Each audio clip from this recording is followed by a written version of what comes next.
You found the Tony Basilio stream at TonyBasilio.com or on your smartphone or tablet. Another thrilling, chilling, and sometimes spilling edition of the Basilio Show is on the way next. Tips are always appreciated here at TonyBasilio.com.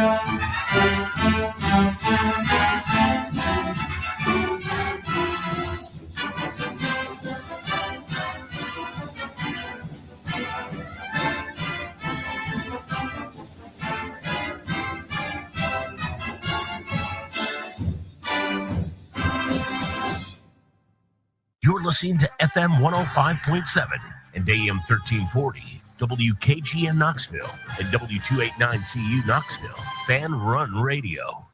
I guess if I had to describe myself right now, it would be fired up, focused, and Brian Hartman, fired up, focused, and what else?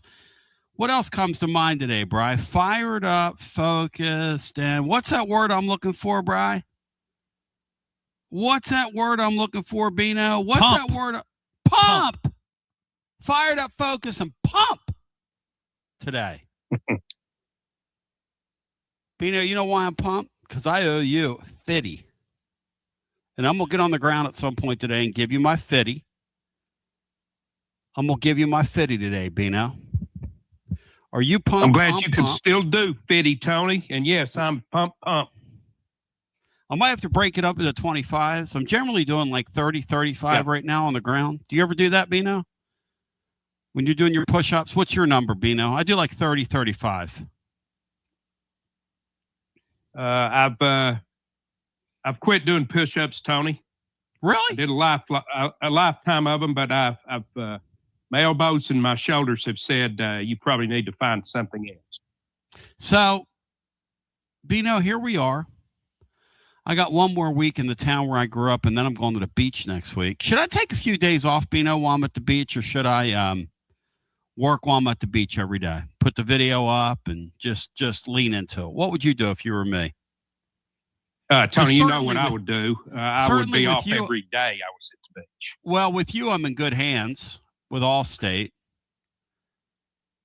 Bino, let's talk here. Before we get into the football of it all, and I really do want to talk about the SEC media meetings and the voting, and I want to break it down scientifically. I want us to buy, sell, and trade me, you and Bri. And Bri has a really good point about Tennessee's schedule. And Matt Diskin as well. That thing looked really daunting 6 months ago, and then you look at it, and we get the bottom feeders. It's like Tennessee gets the bottom feeders. All right. Bino, there is nothing like bad baseball. Now, the uninitiated think I'm a hater, Beanstar. Would you tell them how ugly and awful the Phillies are to look at? How uninspiring, how stupid, how bad they are in the field, how bad they are at base running, how bad they are situationally. Why does baseball drive us the most crazy of all the sports? Me and my brother were talking about this last night. Why does bad baseball, when it's played by highly paid professionals, why does it piss us off immaculate to the point where you just want to take your fist and punch it into a wall? And I know it's 1 of 162, but these games, the things these major leaguers do. Well, I think from my standpoint, Tony, maybe I expect a little too much from a major league baseball player, and I get angrier than I should with physical errors. What really bothers me in Major League Baseball today is the base running mistakes that are just little league type stuff, and just the refusal to change a little bit situationally and put the ball in play. Just situationally is all I'm asking for. Well, Lee texted me last night. Cut back a little bit, put the ball in play with a runner on third base and less than 2 outs, and that just doesn't seem to be the approach in baseball. And I know pitchers are better and better, harder and harder to make contact against, but these are the best hitters in the world too. Lee texted me last night. He says, "Hey, Basilio, your Phillies are unserious." I said, "Yeah." I said, "Lee, I've been up here for a month, like 5 weeks." Well, that's not true. I got here like the end of June for a wedding. Decided to hang out for a while because I didn't get home last year. So usually I do 2 weeks a year. This week I'm doing 5. Sue me if I play too long. Hey, Bino, ask me how many Phillies games I've been to. I'll tell you. Tony, how many Phillies games have you been to? That'd be 0. Ask me how many I've wanted to go to. That'd be 0. How many have you wanted to go to, Tony? Bino, I'm neither wasting my time, nor my treasure, nor my talent on that. Bad baseball. I hate this team. I'm kind of hoping they don't make the playoffs. I hate them. Bryce Harper went on Mookie Betts' pot. This is where we are in sports. As sports fans in the NIL era in college football, we all know this. You have to adjust. You either adjust or you get out. Some of your people, some of the people I know have gotten out. You know people that have gotten out. I know people that have gotten out. You have people in your life that don't watch college football anymore that I never dreamed that would be possible. I have people in my life that don't watch Major League Baseball anymore that I never dreamed that could happen.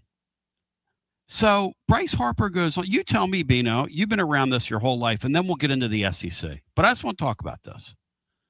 Bryce Harper goes on Mookie Betts' podcast recently. Mookie Betts, who last time I checked was in the National League, who last time I checked, his team put the Phillies out last year. And he's belly aching about how they have to make moves at the deadline. Now, Bino, what does that say internally to the guys in your locker room when one of your alleged leaders is doing that? Explain that to me, Bino. Back in the day, because I give Ricky Patalico a lot of credit in Philly, who commentates now. He said in our day, we would have beaten the hell out of that guy in the locker room.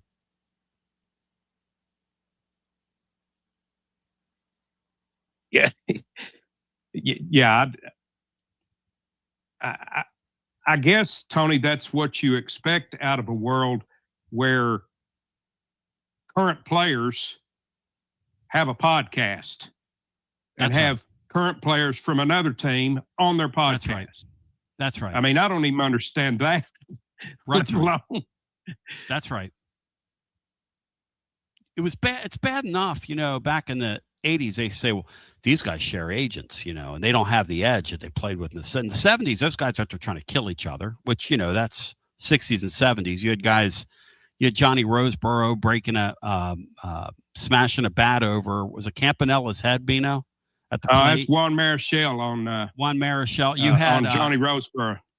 You had Ray Fosse getting absolutely obliterated in an All-Star game by Pete Rose. He's picking his chitlets up. He's never the same. Chiclets. I don't know what chitlets are. But anyway, I think I just invented a word. All right. So Throtaji has some thoughts. Throtaji wants to sell Ole Miss at 3. He likes Georgia at 1 and 2. Bino, I've got a lot of selling I'm doing. I want to talk about this. I want to remind you that we're like 6 weeks out from the Amachi tailgate game, which is Kennesaw. We need your tickets. If you go over to TonyBasilio.com or tclub.team, however you want to get there. But if you'll go over, you'll see the email on the list. Click here, transfer the tickets. Please do that. I'm going to reach out to Amachi Brook later today and get a ticket count. Generally speaking, these things roll in later on, blah, blah, blah, blah, blah. Bri, how was your break, man? Did you do anything fun? Well, I'm glad to be back. I'm glad to have you back, Bri. Yeah, I'm glad to be ripped back you all week. more than anything. Bina ripped you all week in your absence. Did you do anything fun, Bri? The inquiring minds want to know. What was your favorite place, Bri? Bri, what was your favorite place you went? One favorite place, Bri. I know you're. My driveway. I know it's late, and I know you're weary, and I know your plans that don't include me. Bino, do you like that old Bob Seger song, We Got Tonight, Who Needs Tomorrow? Yes or no? I like some Bob Seger stuff. I do, yes. Kia B, great jam.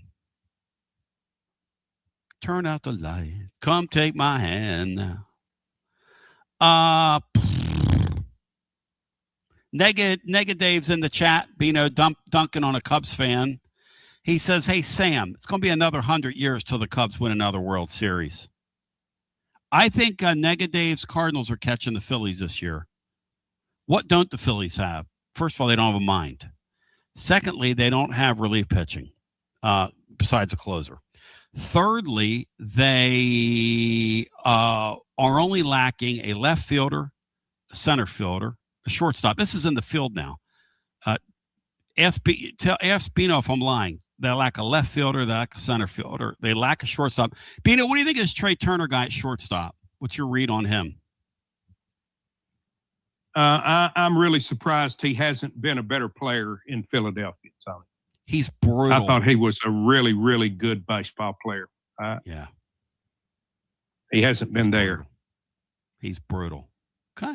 He's brutal. All right, so I got that off my chest. I hate to Brian, I'll give you something fun I did on my break. I took my great nephew AJ, who's good people, and we went and saw the Philadelphia Union against Jerry Colquitt's Seattle Sounders Saturday night. Didn't go to a Phillies game. Could have gone to the Phillies Yankees. Had access to tickets. I said, no, I'm not doing that. I'm not going to go in there and watch Bino's Yankees 2 hit the Sillies. By the way, Bino, this Schittler guy or Schlittler, whatever his name is, that guy can pitch, man. Gaw! That was no fluke last year at the end of the year, was it? No, he's the real deal, Tony. If he's got durability, he's going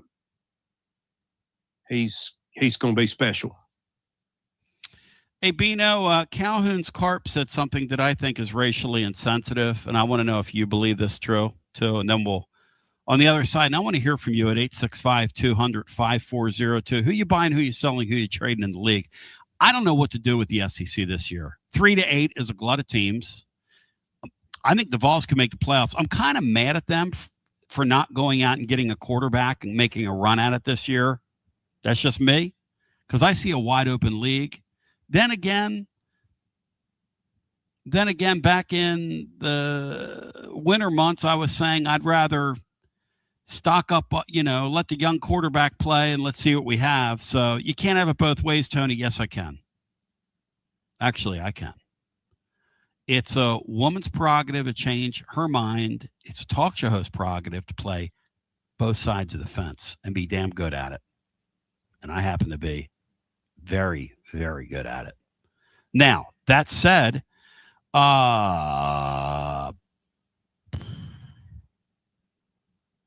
Brian Hartman, why does our schedule feel so much more navigable right now? And do you share my opinion that it sure would have been nice to go get a veteran quarterback, Bri? Well, half your schedule, SEC, is against teams who were picked 11 to 16 in the league. 5 of your 9 SEC games were picked 11 through 16, or in the bottom 6 of the league by the media at the SEC Media Day. And 3 of the other 4 were picked in this 2 to 6 range, but 3 of those games are at home. And you figure that the biggest game, the biggest underdog you'll be is maybe 7 points at A&M all year. Who's replacing everybody on their offensive line? They've got 2 offensive linemen back. Now, by the time we get there, they're going to be really good or a mess, which is the case with a lot of these teams. Bino, I look at these teams and I go, okay, well, we'll get to it on the other side. I only bought 2 teams. And I tepidly bought the second team. We'll talk about it, who happens to be on Tennessee's schedule. I look at these teams on Tennessee's schedule, Bino. Before we get there, do you share this thought? That schedule looked a lot harder back in January and February than it does right now. Yes or no? Yes, it looked a lot harder at first reveal.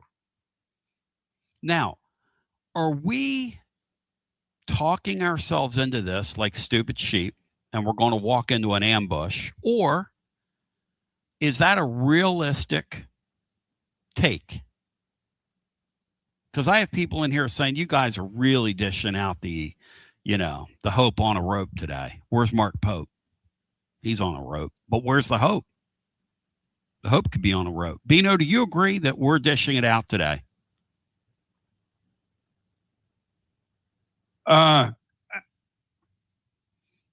Tony, I think the schedule is more navigable than I first thought when it first came out. I think most of that is where we play the teams rather than who we're playing. If we were playing Texas and LSU on the road, I wouldn't give us near the opportunity to win that I feel like we have with them coming here. Or Alabama either. Yeah, I mean, look, the fact that these games are in your building, one thing that we've always said here, this is a constant. In that sport, you can say that's changed. The players are now getting paid over the table now instead of under the table. You can say all these things. I'm going to tell you something. You don't win in your building, you're not a healthy college football program, or you're not a very good college football team. We play what, 5 in our building this year, Bino? Is that right? Yes, 5. Yes, we've got 5 conference home games. Just year in and year out, what's an acceptable number of wins when you have 5? If you're playing and you're a good, solid football program, what's an acceptable number of wins, Bino, in 5 home games? I don't care who the opponents are. Well, if you're a solid football program, Tony, you should win. You should win 3, 4, or 5, and 3's questionable. I think you should win 4. Because I think 4 out of 5 dentists would even say that, Dr. Sinclair. And that is presented by Trident Sugarless Gum. So, Brian, the other night, the MLS product is really good. In Philly, we sat on the very last row of the stadium. I'm cheap. And we sat near the Sons of Ben cheering section, Brian, one section over. What we didn't know is why those seats were available, which is every time something happens in the stadium, they blow off the fireworks there, and it is like getting a mouthful of the Canadian wildfire constantly. It was unbelievable, Andy. But it's really a good product. It's really fun. They only blew off the fireworks one time because there was 1 goal in the game. They blow them off like 3 or 4 times because that's what they do. But the Uni have a kid 16 years old, Bryce, next American superstar. Kevin Sullivan is his name. He was unreal. This guy is 16 out there competing with men. Just turned 16.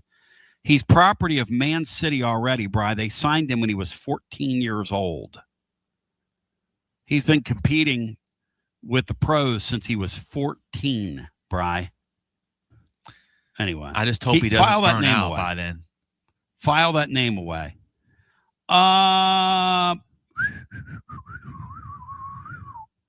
We're going to come back on the other side. By the way, a little Hoops Tuesday tomorrow for you.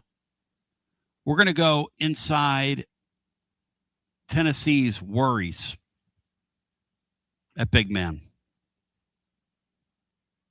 There's some worry internally. The Brown guy we know. He's having a really good camp. The rest of them, how do you put this? Need work. And there's worry. Will the Vols go out? And will they get another big man? will they pull an early Augie surprise? I don't know where they're going to go, but anyway. Come back on the other side, 865-200. 5402. Yeah, shout out to Nashville FC. I got my Nashville shirt on today. Ward Baker, shout out to you. We'll come back on the other side, 865-200. 5402 if you want to get in with us. Who you buying, who you selling, who you trading in the league in light of the SEC stuff. We talked about this some Friday. I really want to drill down. And in light of that league voting, I don't know what to make of the conference this year at all. Generally, I can be very critical and have, all kinds of takes. I don't know what to make of the SEC this year. I don't know what to make of Tennessee. I don't know what to make of the league.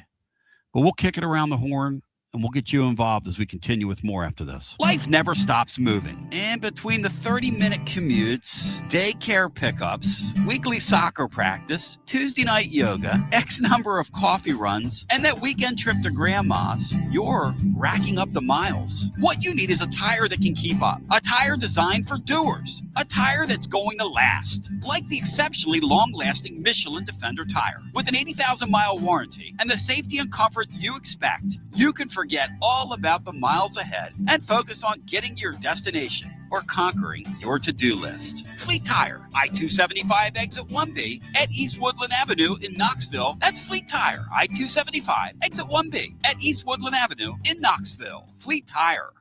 The High Noon line of hard seltzers is always a winner and always next level. High Noon vodka seltzers come in 14 flavors with real vodka and real fruit juice. Only 100 calories with no sugar added, and it's gluten-free. Personally, I'm partial black cherry and pineapple. 14 flavors. That's as many bad takes as I've got in a week. In the mood for a kick? Try High Noon vodka iced tea in 6 refreshing flavors, including peach and lemon, green tea, and half and half. Feeling adventurous? Check out High Noon tequila seltzer in 6 refreshing flavors, including my favorite, blood orange. High Noon real vodka, real fruit juice. Live like the sun is always out. Brought to you by High Noon Spirits Company. Must be 21 and over to enjoy responsibly.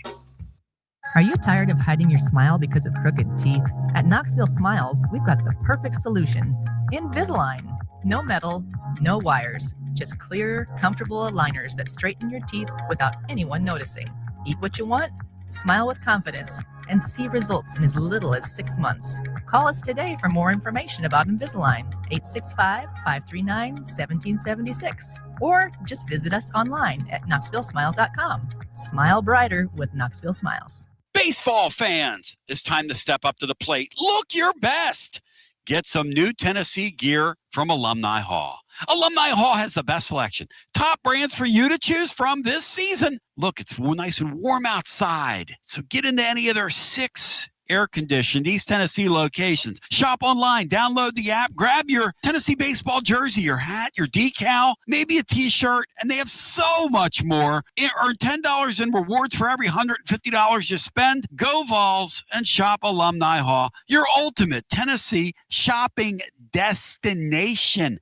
Touch them all with Alumni Hall. When it's time for a fresh coat of paint, run, don't walk to Walker's Painting. Interior and exterior, Walker's Painting's been making it beautiful since 1999 across the Knoxville area. New construction, repaints, commercial, residential, free estimates available. And get this, mention you heard Walker's Painting on the Basilio show, 10% off your first job. Let's go! Run, don't walk to Walker's Painting.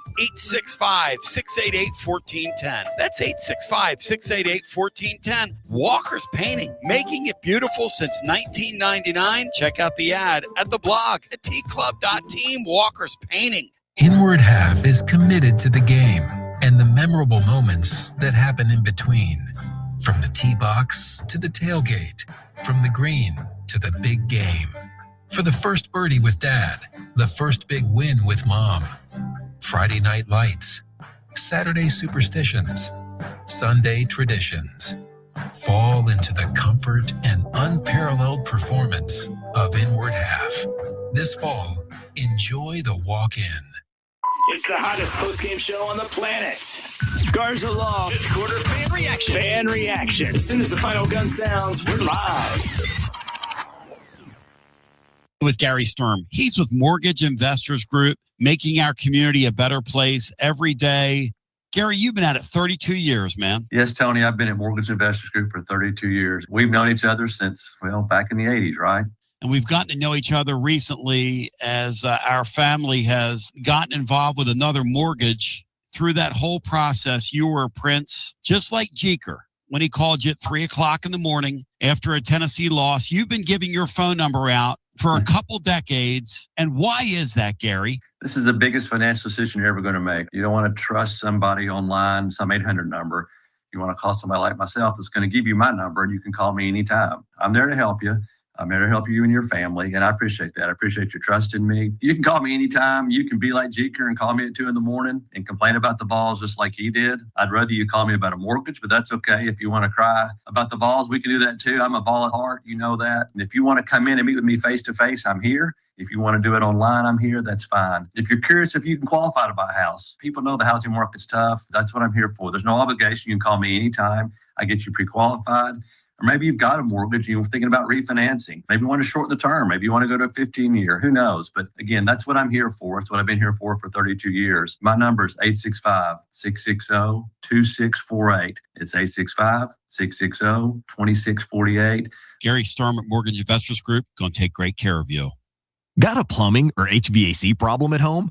Whether it's an AC that won't cool, a furnace acting up, a clogged drain, or a water heater problem, Pipe Wrench Home Services is ready to help. Right now, get 15% off any HVAC or plumbing repair when you schedule service with Pipe Wrench Home Services. Our licensed technicians are equipped to diagnose the issue, explain your options, and get the repair done right the first time. Don't let a small problem turn into a major headache. That strange noise from your air conditioner, the water heater that's not keeping up, or the drain that keeps backing up won't fix itself. The longer you wait, the bigger the problem can become. At Pipe Wrench Home Services, we make repairs simple with friendly technicians and fast, reliable service that you can count on. We'll arrive ready to identify the problem and get your home back to normal as quickly as possible. Take advantage of 15% off any HVAC or plumbing repair and schedule your appointment today at pipewrench.com. And as always, same-day service guaranteed or the visit is free. Restrictions may apply. Eligible for repairs up to $5,000. Visit pipewrench.com for details.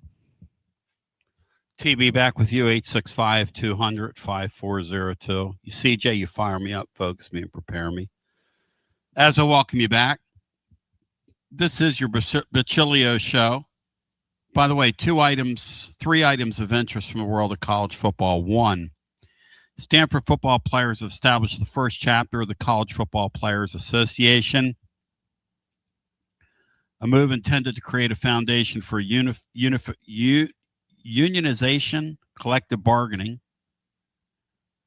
That's the latest signal that the players are kind of starting to get the picture here. I don't know if it's a good thing or a bad thing. I have no idea.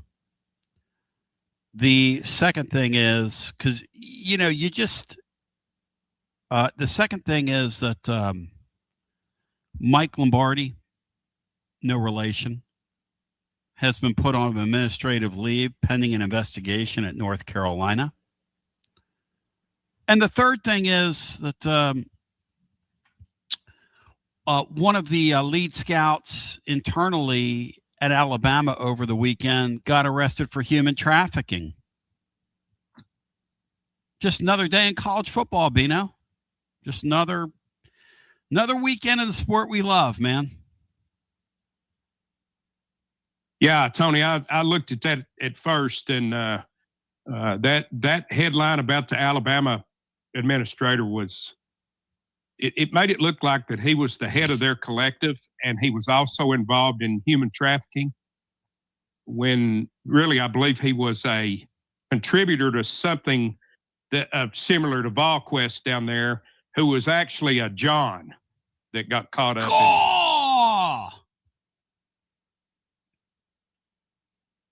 Speaking it's not good, but it's not what the headline suggested.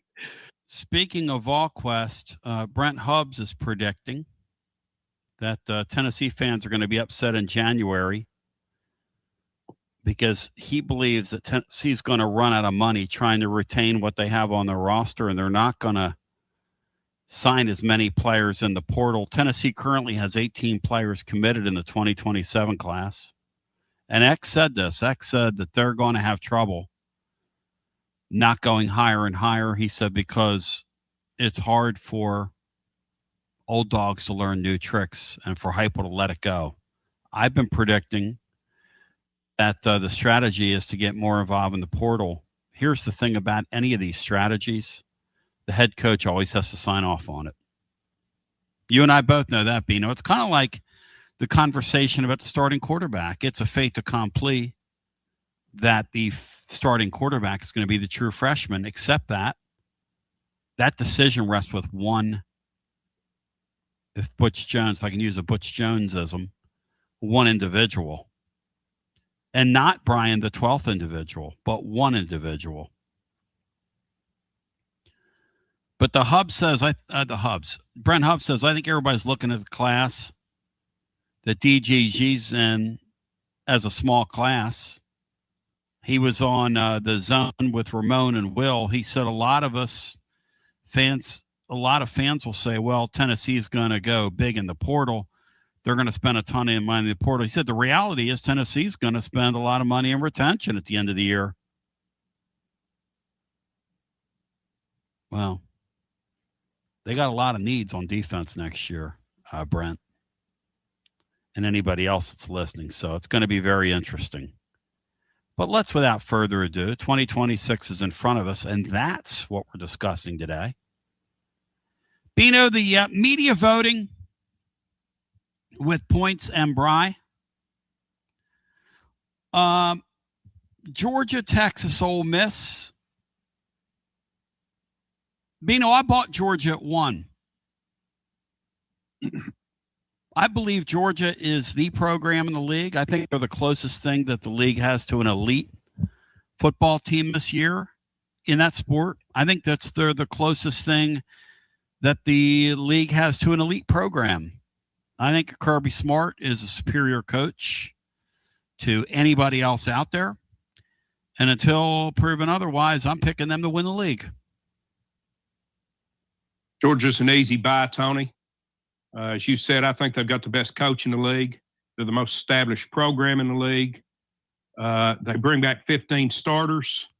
The only thing Georgia's not doing is winning playoff games. That's the only difference in what we saw when they were winning national championships. They're still winning this league. Which might be kind of fun, Bino, if they make the playoffs again and get knocked out real early.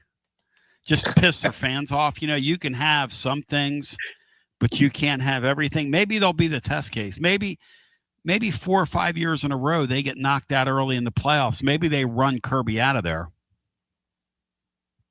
I'm kidding.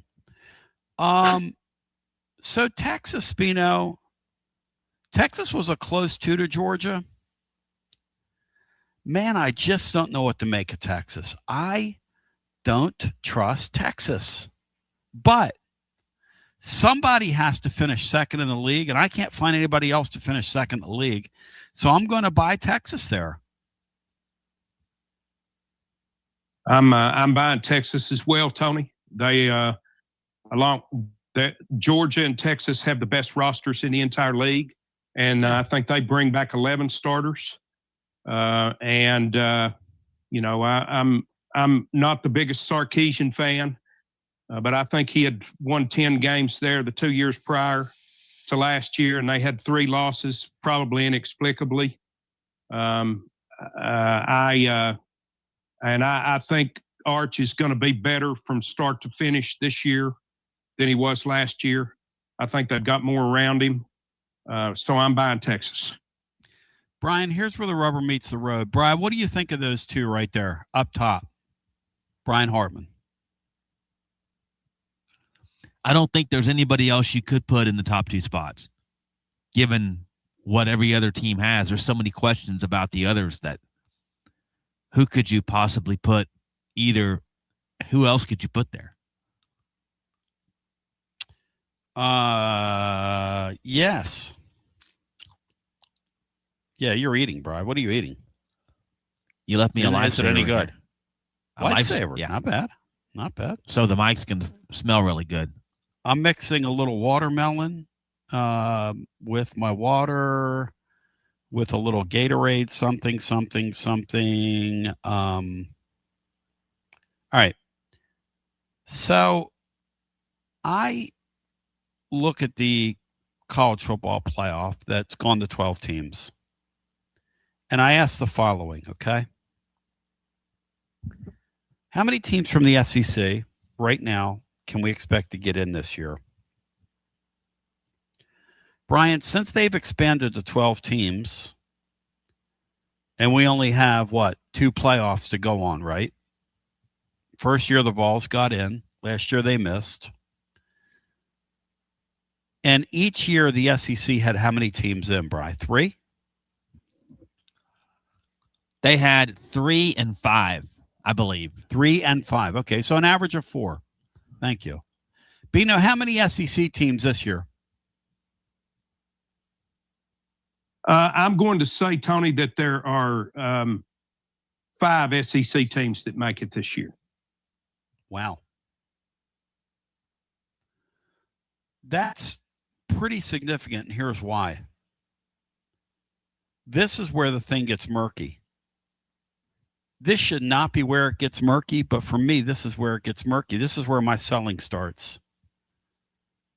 I don't like Ole Miss to finish third. I would sell them all day long, finishing third in this league. Hey, Mark in the Lumbo,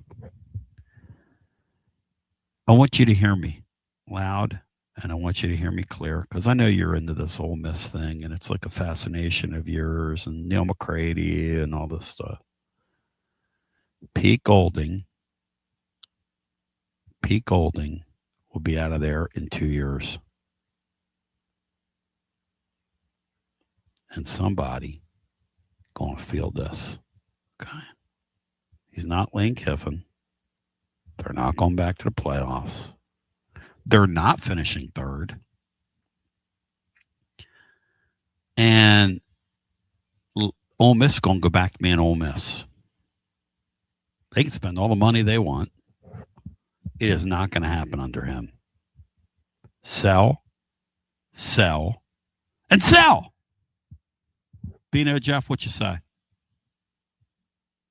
Tony, I might sell them at third, but I'm not selling them out of the top 5. I agree with you long term on Golding, but I think for 1 year he can somewhat maintain.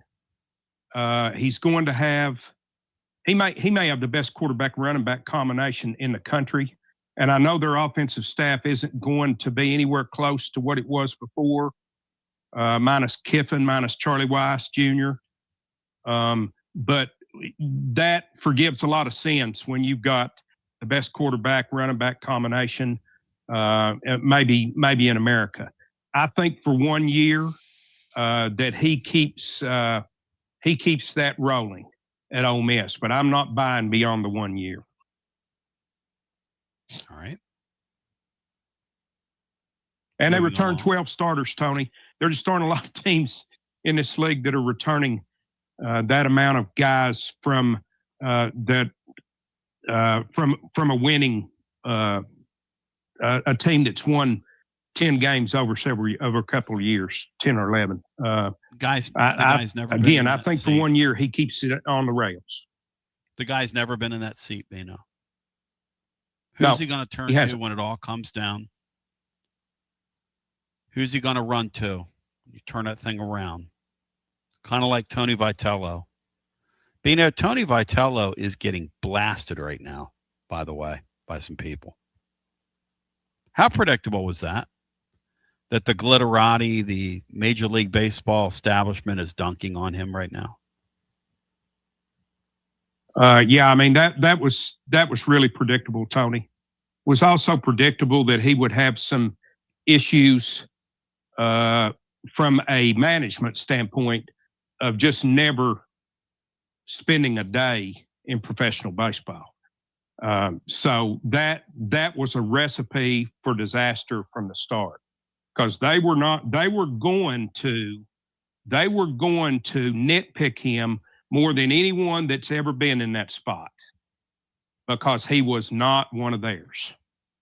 Moving along, he's getting absolutely just eviscerated.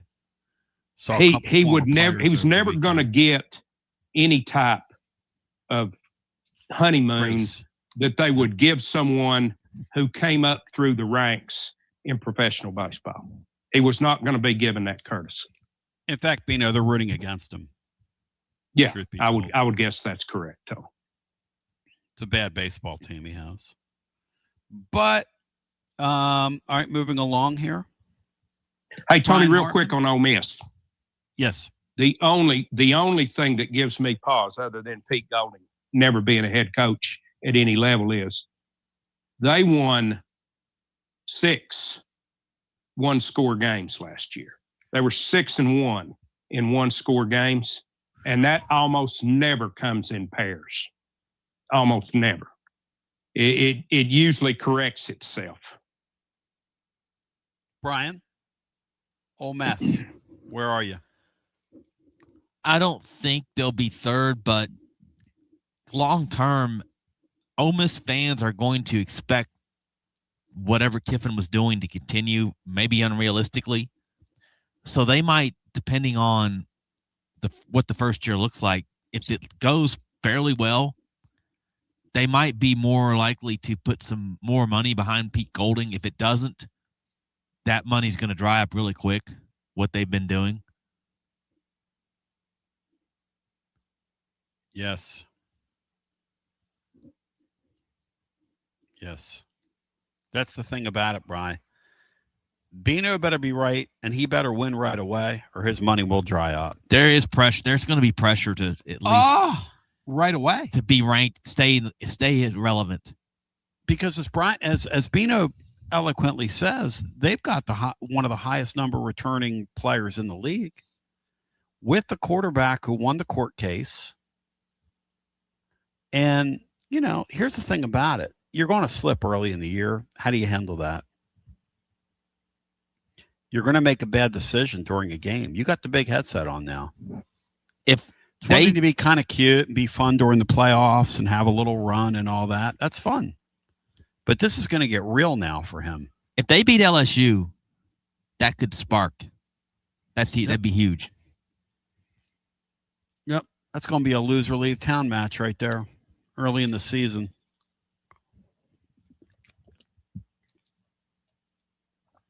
That's another reason I'm kind of buying Ole Miss, because I believe they're going to win that game.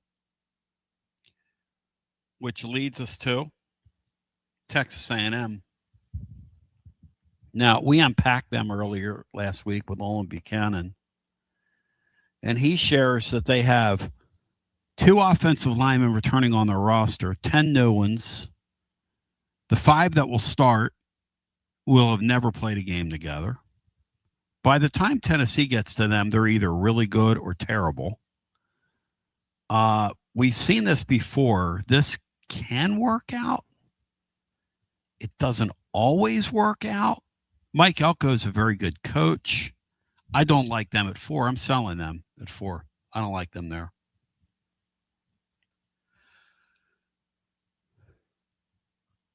I'm not sure who to put at 4, Bino, but I'm not putting A&M there.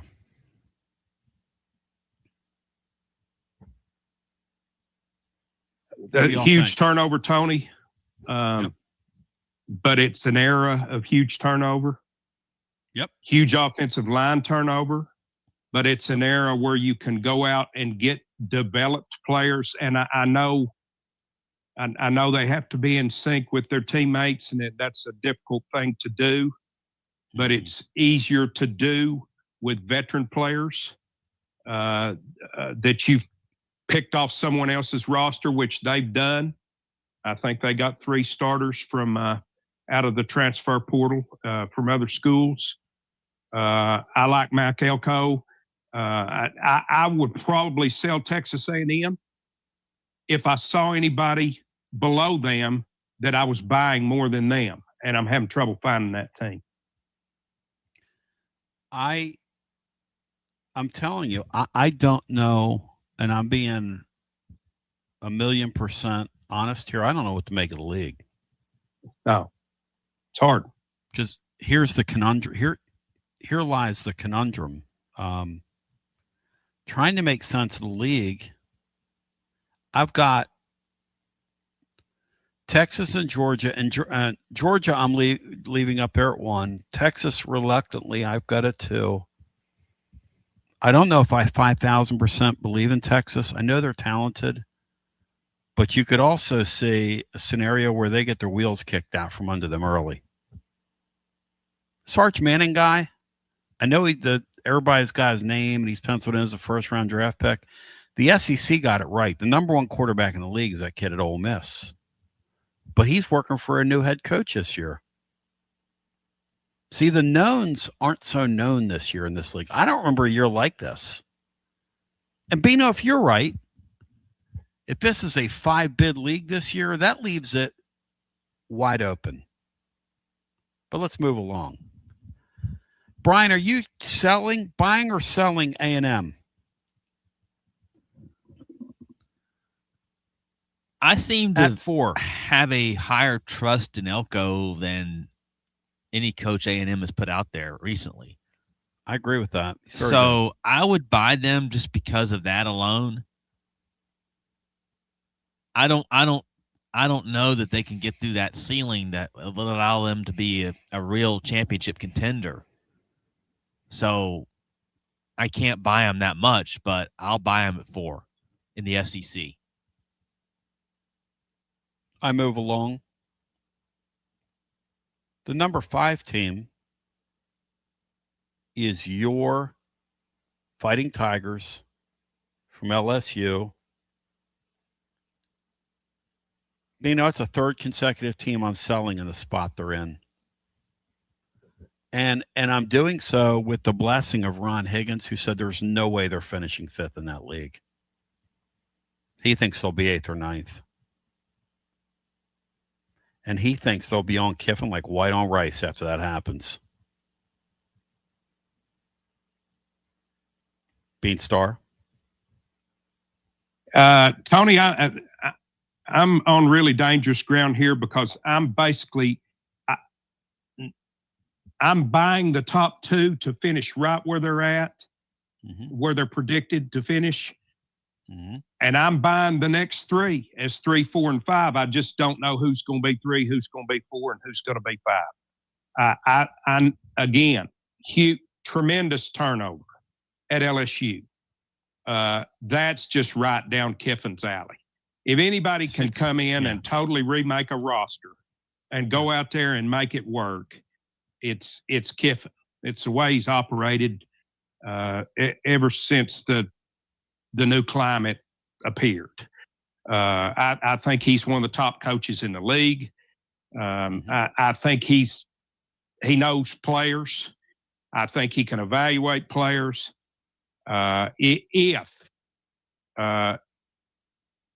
If Leavitt is healthy and can play anywhere close to the way that he played 2 years ago, I think they're going to finish in the top 5. And I think those are the 5 playoff teams for the SEC. And if they only get 4, the 4 will come from those 5 teams. All right. So I'll tell you what we're going to do. We're going to continue through this. And then we'll get Tennessee Lee said he's broken all this down. I'm going to get his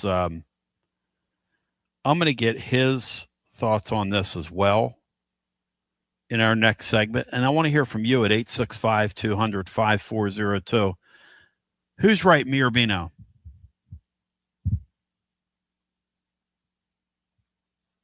Are those the 5 playoff teams out of the league in Bino's thought, or the 5 contenders?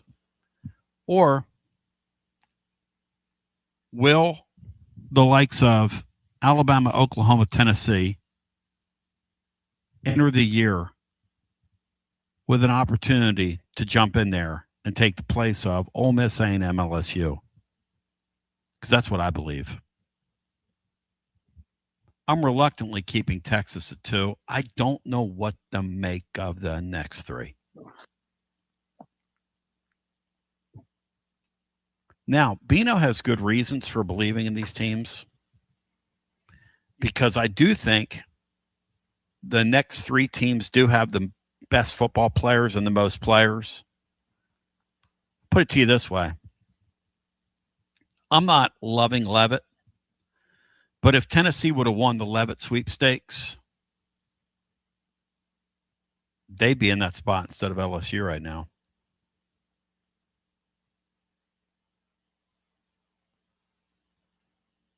That's kind of the reality of it. I will say this, Tony. I would not have invested the money that they invested in. No. Coming off of that injury. I wouldn't have done it either. I wouldn't have done it either. But that's the truth, right? The Vols would be picked because people like shiny objects. You're right. I'm not saying whether it's right or wrong. I probably wouldn't have done it myself. I said it at the time I wouldn't have done it. I don't know. He'd be a good member of the Phillies. I don't know how serious that guy is. He'd be a good Philadelphia Philly. He could be like Bryce Harper and dress like the Philly fanatic and pander to everybody and wear the green, and yeah, I'm a bro. Let's move along. I'm on a heater today. Brian, LSU at 5. You buying, selling, or trading? What are you doing with them? LSU at 5, Brian.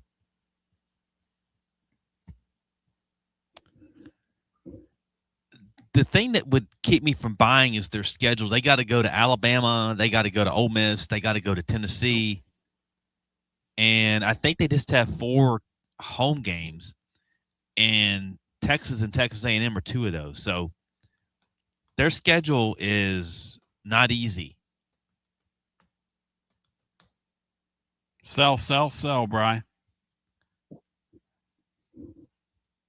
And I don't know if Kiffin goes into places that didn't have tremendous expectations when he got there. This is the first job where they expect him to be great from the jump. And I don't know how he'll handle that. I have zero, and I mean zero idea what to make of Alabama this year. Look, I'm not calling for them to make a playoff, but they're picked 6 in the league, and I think they're going to finish higher than that. And I can't really tell you why I think they're going to finish higher than 6, but they are. But, Bino, you don't think that because you think Alabama's lower than 6, or are they picked in the right spot, Beanstar? Tony, I think if there are teams in the league that are going to emerge and move up, then Alabama, Oklahoma, Tennessee, and possibly, if he can get things going early enough, Florida.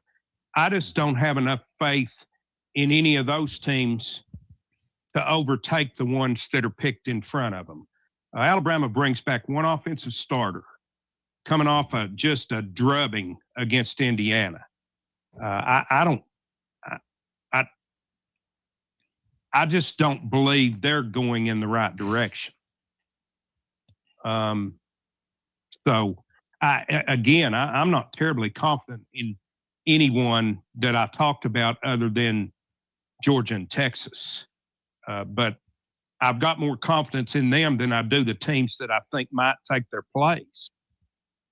I know. It's a weird deal. I don't want to make of anybody. I'll be curious to hear what Lee has to say. I'm not calling for Bama to make a playoff, and I do think they've lost altitude under a head coach that they signed to a long-term deal. I mean, did the same GM do that signed Trey Turner's contract? I mean, what are we doing? You're losing altitude. You get absolutely – the last time we saw you on a football field, you get literally obliterated. And after you get obliterated, we sign this guy to this contract? Does that compute to you, Bino? You went on a national stage and got your pants pulled down and spanked on national television by Indiana. And I'm giving you that deal? Say, No, it makes no sense.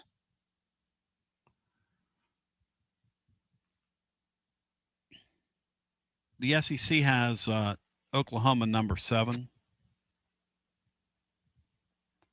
I think Oklahoma finishes higher than 7th. But the weird thing is, Mateer is claiming that he played last season with basically a broken hand. Couldn't grip the ball. Is that true? I mean, I don't know. I'm not inside his anatomy, Carl Carlton. Bad Mama Jamma. The guy's a gamer, but he's a weird quarterback. Makes weird decisions. Was good enough to beat us last year, but our quarterback was brutal in that game. Oklahoma at 7. I mean, could they finish 5th in the league? Could they finish 4th and scratch a playoff berth 2 years in a row? I mean, pretty good defensively. Stranger things have happened. I don't know what to make of the Sooners. Brian, what do you think? I think 7 is too low for them.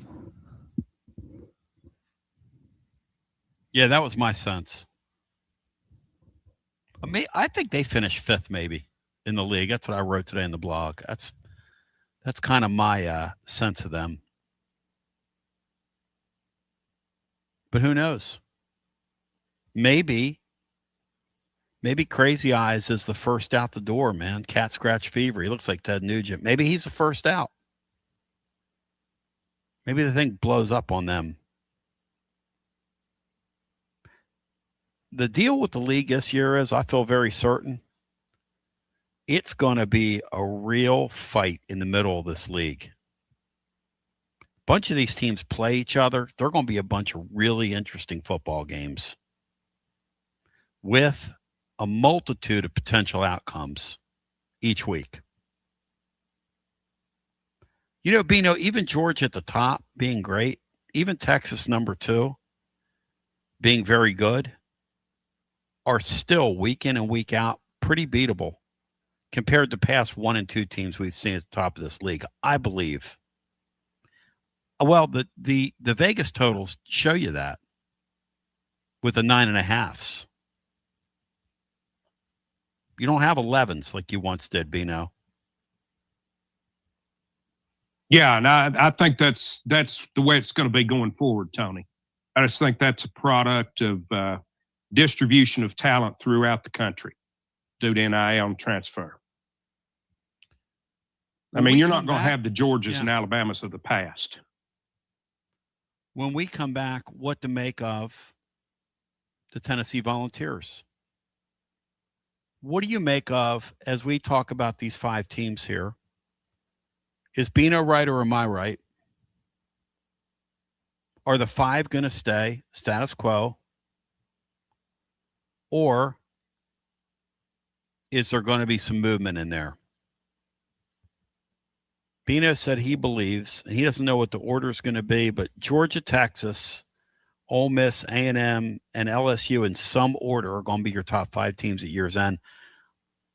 I'm selling at least 3 of them, and I might sell Texas. I might be selling all 4 of those teams.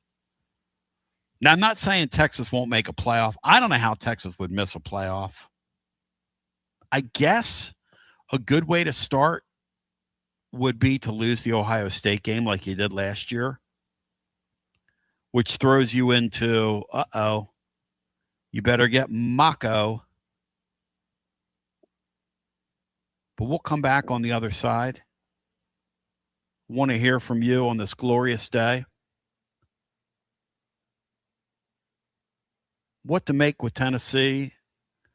Also, I'm going to jump Lee in here and get his thoughts on how we've done as we continue. This is your Tony Basilio show. I am he.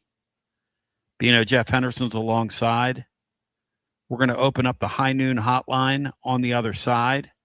If you want to get in with us, Brian Hartman is back, tanned, rested, and ready, but not disclosing where he went. Bino, do you think we can pull that out of Brian in hour number 3? You think that's possible?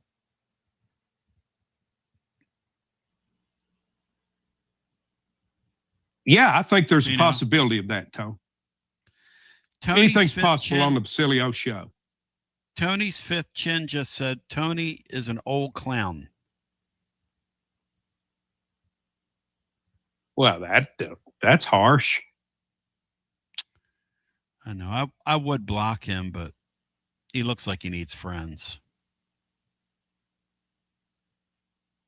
So I'll give him a hug. Tony's fifth chin. Did that make you feel good to make fun of how people look? You hurt my feelings. Take a brief time out. We'll come back on the other side. 865-200. 5402. We come back. Michael Motes says, Tony, you're old, but you're not a clown. Thank you, Michael.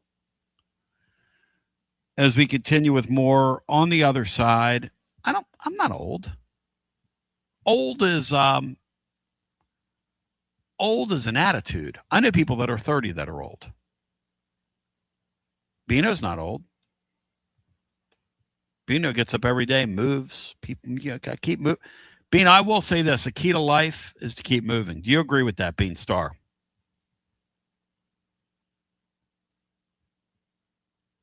No matter how you feel, get up and move, Bino. Yes or no? Did you mute Bino, Brian? Or did he already go to the restroom? Bino's. Yeah, come to think about it, Bino's having a bowel movement right now. Yeah. More on the other side, hour 2. Right after this. You're listening to FM 105.7 and AM 1340, WKGN Knoxville and W289CU Knoxville, Fan Run Radio. Tona B, inviting you to experience the Collins Insurance difference. And what's that? How about multiple top carriers that you can trust? Like Erie, they underwrite our entire Rainier studio and everything around it. Travelers, Hartford, Hanover, Progressive. We do what's right because we care. In today's technology-driven world, maintaining the human touch, Bruce Springsteen, is one of our main focuses. We deliver the best customer service humanly possible. We give you someone that you can actually call or sit in front of. Imagine that. No call centers here. Experience the Collins Insurance difference. Check them out at collinsinsuranceTN.com, and they're Mrs. B approved. Collins Insurance. TB with a few serious questions. You feeling tired? Foggy, you gaining weight, or you just don't feel like yourself anymore? Hormone therapy is finally becoming mainstream, but it's truly something my man, Dr. Tom Rogers, has been doing for over 20 years. Dr. Rogers of Performance Medicine wants you to feel your best, and he treats both males and females. So guys, we can do this as a family. At Performance Medicine, hormone therapy is personalized to you. If you're dealing with hot flashes or mood swings or low energy, decreased libido, fatigue, muscle loss, stubborn weight gain, it might be time to find out what your body really needs. No shame in this game. You can do something about all the above. Performance Medicine offers customized hormone treatment plans based on comprehensive lab testing with options like pellets, creams, patches, oral medications, and injections. The goal is simple. Help you feel like yourself again. Next level. Make your life better. Take it to the higher plane. Visit performancemedicine.net. Schedule your consultation today. You'll feel your best with Performance Medicine. Big news, Basilio family. Get ready because the 2026 Knoxville real estate market is officially shifting into high gear. All signs are pointing toward a record-breaking year, and the energy across East Tennessee is absolutely electric right now. Whether you've been dreaming of finding that next home, looking to capitalize on your current equity, or ready to dive into the investment world, the timing has never been better. Having a game plan is the key to winning in this fast-paced market, and I'm ready to help. Give me a call, Jennifer Morris, at 865-694-5904, or reach out at nextmovesmokymountains.com. That's nextmovesmokymountains.com, and go Vols. Basilio here with the great Chad Stockton of FC Alliance. And Chad, I can hear it in the background, brother. It's World Cup season, and you guys are in the middle of it. Talk to me. We are excited. Our U9 through U12 trials just kicked off today for our locations in Knoxville and in Johnson City. So we're ready to offer any player top-level competition and top-level training anywhere they want to be in Northeast Tennessee. In our programs, we offer competitive play for anywhere from 9-year-olds to 19-year-olds. We've got 2 locations. Our location in Knoxville is kind of our home base, and our location up in Johnson City in the Tri-Cities area is our FC Alliance North. Both locations are growing tremendously, and we're excited about what the future holds here at both locations. Growing the beautiful game in the season of the World Cup. Chad Stockton, how can folks get more information? Go to our website, FC Alliance or FCAllianceNorth.org, and both locations we're happy to serve the beginning player or the more experienced player, because what we will promise is the top-level training and top-level leagues that we can play in for all of our players. Growing the beautiful game in Knoxville and now also in the Tri-Cities FC Alliance. Thank you, Chad Stockton. Thanks, buddy. Okay, so we really need uniforms and equipment for this season. Can I trust you with that? Cool, I'll just order them online. What? Yeah, I'm going to hop online and I'm going to get them ordered. Hold up, that's not a good idea. We shouldn't just spend money on some random online retailer, okay? I mean, it seems pretty convenient. Trust me, it's a terrible idea. Let me simplify this for you. SM Athletics. Okay, how do you pronounce it? SM Athletics? They're the go-to for uniforms and equipment, whether it's for universities, high schools, youth leagues, you name it. So why wouldn't you rather go with professionals who can guide us through the process, design the perfect uniforms, and deliver the best equipment? Yeah, I guess that makes sense. What's the name again? SM Athletics. Right. It's definitely smarter to go with a company that emphasizes customer service, fair pricing, and, of course, excellent products. Exactly. So, yeah, I guess it's settled then. For uniforms and equipment for all sports, it's SM Athletics. When a dangerous, overgrown, or storm-damaged tree is threatening your home, your car, or your family, don't risk it. Call ECR Total Landscapes, your local tree-cutting experts. From precision tree removal and trimming to emergency storm cleanup, ECR Total Landscapes has the equipment and the experience to get the job done safely and efficiently. Call today to set up your free estimate, 865-384-2012, or just go online to ecrtotallandscapes.com. Preparing food for a big gathering can really take it out of you. That's why you need to call Calhoun's and check out their selection of party platters. Whether you're hosting a party for the big game, a reunion, or just an everyday gathering, a Calhoun's party platter is next level. Choose from Calhoun's always excellent chicken tenders, fly with Calhoun's wings, or boneless wings with a variety of dipping sauces, award-winning next-level melt-in-your-mouth barbecue ribs, or delicious spinach artichoke dip, or get one of each. Plus, if you're doing burgers or sandwiches, Calhoun's has lots of side dishes like spinach Maria, baked cinnamon apples, Smoky Mountain baked beans, or creamy coleslaw, available in pints, quarts, and gallons. And to finish things off, pick up one of Calhoun's great desserts to go, including homemade cheesecake or key lime pie. Calhoun's, simply your go-to party headquarters. With 9 locations all over East Tennessee, you can order online and just pick it up. Calhoun's, one of the Copper Cellar family of restaurants, along with Chesapeake's, Copper Cellar, Corner 16, Cherokee Grill, and Smoky Mountain Brewery. Eat local, eat good. Nothing makes you realize how much you rely on your air conditioner like a scorching hot day in East Tennessee. You want more than a technician. You want someone you can trust. Schedule Pipe Wrench's $79 AC tune-up now because the heat is here. Our certified technicians inspect, clean, and fine-tune your HVAC system to help it run efficiently and reliably while reducing the risk of breakdowns when you need it most. And while we're there, we can also recommend ways to improve your indoor air quality for cleaner, healthier air throughout your home. For more than 20 years, homeowners across Knoxville, Maryville, Oak Ridge, and surrounding communities have trusted Pipe Wrench Home Services for dependable comfort. And with our same-day service guarantee, you won't be left waiting when comfort matters most. Schedule your $79 AC tune-up today at PipeWrench.com. Same-day service guaranteed, or the visit is free. Offer valid on standard systems only. Visit PipeWrench.com for details. Basilio here with my buddy, Kenexio Kristen. Hey Tony, good to see ya. Connexial builds fleet technology that helps transportation and logistics companies win big. Live GPS, easy ELD and compliance tools, AI dash cameras, and asset tracking, all backed by the .1 U.S. customer support team. Want a better playbook for your operations? Visit Connexial.com/Tony. That's KONEXIAL.com/Tony. Connexial, built for drivers, trusted by fleets, and proud Vol fans.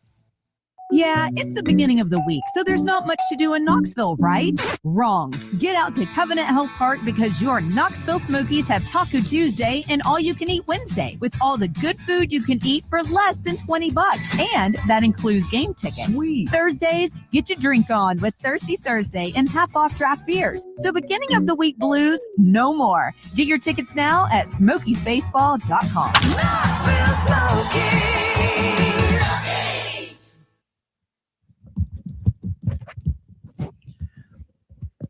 TB back with you, 865-200-5402. As I was saying, we welcome you back on the one, the only. And it's a fun conversation, isn't it, Bino, looking at the league? Oh, absolutely, Tony. It's part of the excitement of the buildup of the approaching season. I love it. Yeah, man.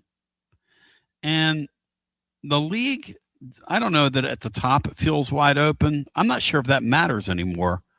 What matters is how many teams you put in the 12-team playoff, right? I mean, ultimately, that's what counts. Yes, that's what it is. You know, it used to be we'd be talking about who can challenge Georgia, who in this league can challenge Georgia, and we'd be talking about Texas. Now we're expanded to probably 7 or 8 teams deep in the league most years. So this league's going to most times get 4 teams, so you know that about half your league, you would think you would go into the season thinking, well, if things go right for them, they could make a playoff.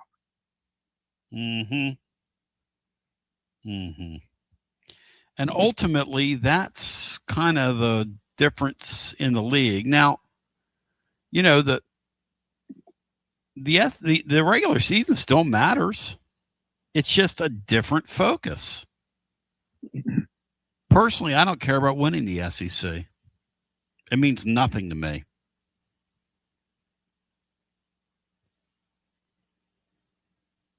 Can I say that out loud and not risk excoriation? Sure. Now, I think we would all be like we were with the SEC basketball tournament. Yeah. I don't care if we ever win that, but the first time we ever get close to doing it, we're going to be into doing it. Oh, no question about that. But, Bri, do you agree? Do you care about the SEC championship, Bri?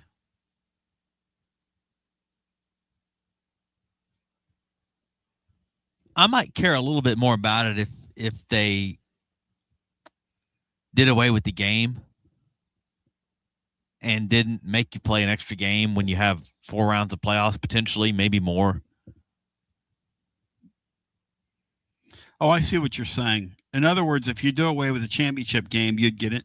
Because that's kind of what I'm thinking, too. I'd hate to play an extra game. Which makes no sense to say that, because shouldn't we all want to see our team play as many games as they can, unless they're the Phillies? But I digress. Let's go to the phones.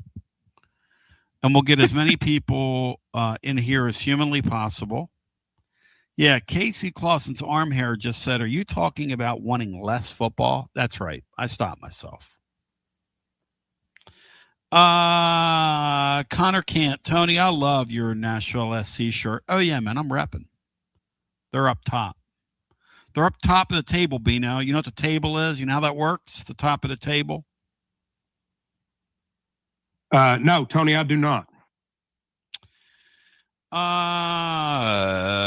Let's go to the phones.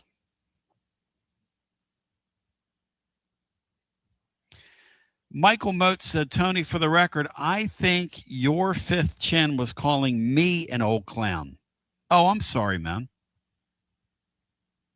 I thought my fifth chin was calling me an old clown, because when I came up here, I had the 5 faces of fear. I've been walking a lot. I'm down to like 3 faces of fear right now. I've lost a few pounds here. What do you weigh in at, Tony? Me? Yes, sir. Last time I got on the scale, Bino, I was like 190 pounds, which I was at one point like 163, which is too light. If I turned sideways, I'd blow away. Then I got a little oomph to my game, Bino, and I hovered around 180-ish, and then I gained about 10 more pounds. But I went hard in the winter. Ate a lot of pizza. Ate a lot of pasta. You know what I mean, Bino? Yeah, carved up. Carved up, man. Carved up, carved down. I'm 5'11 and a half, about 190. It's probably a decent weight for me. I don't know. Let's go back to the phones. We'll get as many people in here as humanly possible. I'm going to also Bino, Jeff Henderson. I'm also going to, by the way, shout out to the rapper Andy, who did send us out a great video of himself running on the treadmill at 15 miles per hour. That's He didn't look like the safest thing in the world, did it, Bino? It did not, Tony. I used to do, when I was running, I used to do some treadmill speed stuff in the winter when I couldn't get out. Yep. And I think about as high as I ever got was like 12. I think that's as high as I ever got, but there's no way I could do that now. It'd throw me off the back. That's impressive. I had to hold on at that time. The thing I do on a treadmill, which is kind of funny, is when I'm really trying to get in super shape, I'll take either 3 or 5 pound weights and run with them while I'm on the treadmill. Not run, but walk like 3.5, 4 miles per hour and alternate my exercises, and it's quite a sight. But you won't break up. You want to break into a sweat. They call it running with heavy hands or walking with heavy hands. You try that. You come on back to me. 20 minutes of that, make a man out of you. Let's go to the phones. I don't know that. 10 may have been my highest. I can't, whatever it was, I had to hold on. Okay, we're not. I'd only run it for like 25 seconds, and then I'd slow it back down and walk. Hang on to Titans, Bill. All right, so here's the deal. We're going to go back to our SEC stuff, and then I'm going to bring Lee and Bry, who's now on the Discord. So we're going to beautiful. Is that Lee? Him in. That's Lee in there with you. But let's go to Tennessee. Let's go to Tennessee. I don't know what to make of the Vols. Bino, am I wrong? I don't know what to make of them. No, I understand that, Tony. We have to have too many things go right in year one. We have to have a quarterback that hasn't played well in year one. We have to have a defense improve significantly in year one of Jim Knowles. We have to have a team be stronger and faster in year one of a new strength and Derek Owings.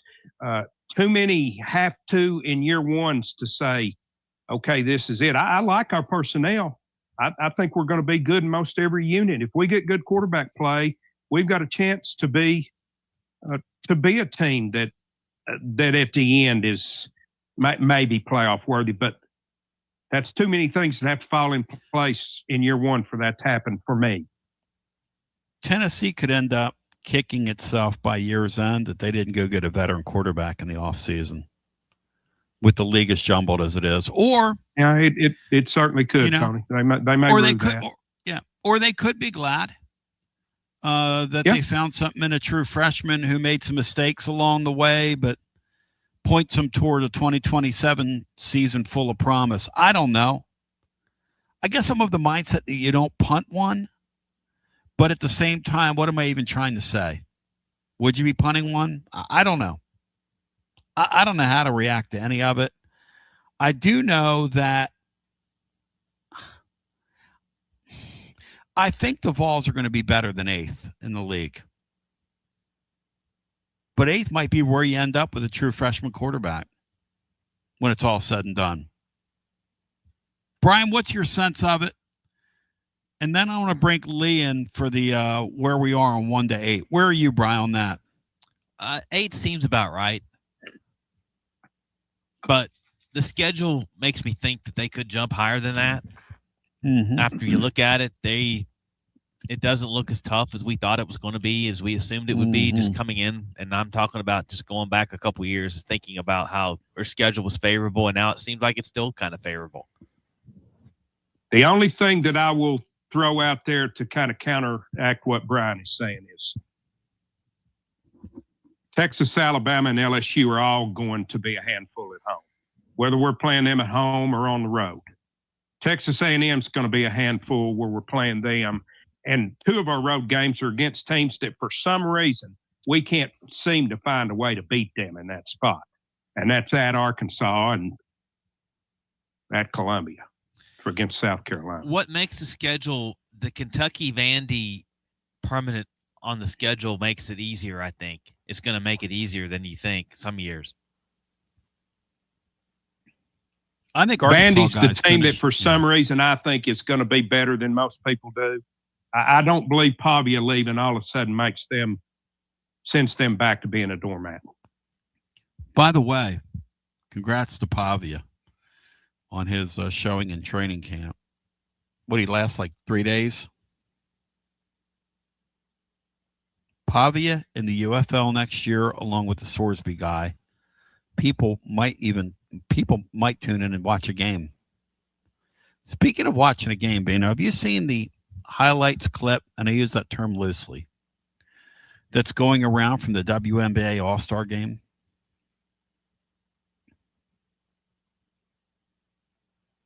No, I have not seen any WNBA clips. I'm sorry. Do yourself a favor. Check it out. You want to feel better about your game? Have you seen it, Bri? The clip that's going around? I have not, no. Do yourself a favor. Check it out. Poor Angel Reese, man. She's going to lead the world in me-bounds. She's got she hangs in there for a few more years. They're going to call her Grandma Moses Malone. Because that's what Moses used to do, the me-bound. Throw it up. That's 1, that's 2, that's 3, that's 4, and then you make the 5th basket. She's going to be Grandma Moses Malone. She stays at it long enough. Get a little gray in her hair. Beautiful. Let's go to the phones. And we'll get our next call in. It's pretty bad when Bino, when my 4th chin insulted somebody, and I thought my 4th chin was insulting me. That's when you know you've been at the party too long. But let's bring Nashville Lee in here without further ado, who's really done a deep dive himself on this stuff. Lee, you're kidding. Lee, I don't know what to make of this league, man. Yeah, I mean, I think coming into the season, everybody's kind of in the same boat as far as the 2 teams at the top with Georgia and Texas. It's just after that, it's a big jumbled kind of a mess in that next tier of 5 teams.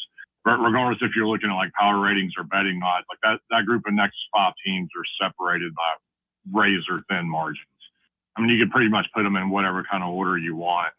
I think there's questions with all of those teams, but yeah, it's just kind of take your pick.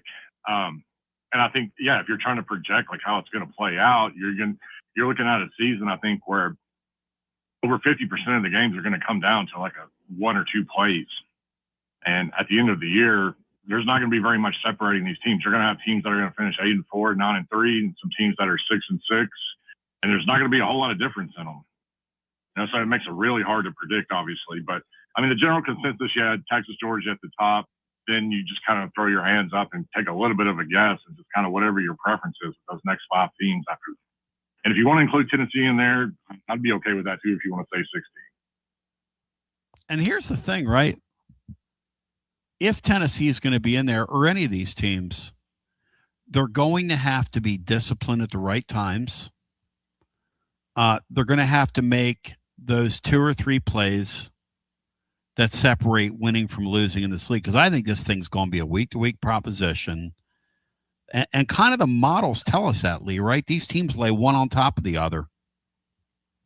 Yeah, there's very little difference. Like power rating wise, the difference, like for me, I've got Oklahoma as the 3rd highest ranked power rated team, but yeah, it's the difference in them. And I think I've got Texas A&M down like 5 spots lower is like 2 points.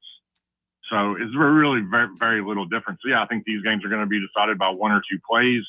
And these teams at the end of the year, it's how do you perform in those 1 or 2 big plays a game? Do you win those coin flips? If you can get a little bit fortunate and win those close coin flip games, you can find yourself at the end of the year, playing for 9-3 going into the last week of the season. Or you could be playing for, trying to win just to get to 6-6. And not going to be a whole lot of difference in either one, I don't think. Hey, Bino, one thing that I think's really curious last year is that Tennessee's penalties were down compared to past years under Heupel. And it seems like if you want to make a run at something this year and you want a surprise, you've got to stay in that spot. You can't hurt yourself in these games. And I'm going to get Bino's thoughts on that, but I want to remind you, Lee jumps in on our high noon hotline. Sun's up. And I want to say that our high noon hard seltzer made with real vodka, real fruit juice, only 100 calories, no sugar added, gluten-free. Tell you what, that sun, it's always out, ladies and germs. Live like that sun's always out. Brought to you by High Noon Spirits Company, 21 and over, to enjoy responsibly. And the thing I can't shake, guys, is you got that first year under this new coordinator, and I just, they've got to be more disciplined than they were in years past. What's weird is they were more disciplined last year, but their defense couldn't stop anybody.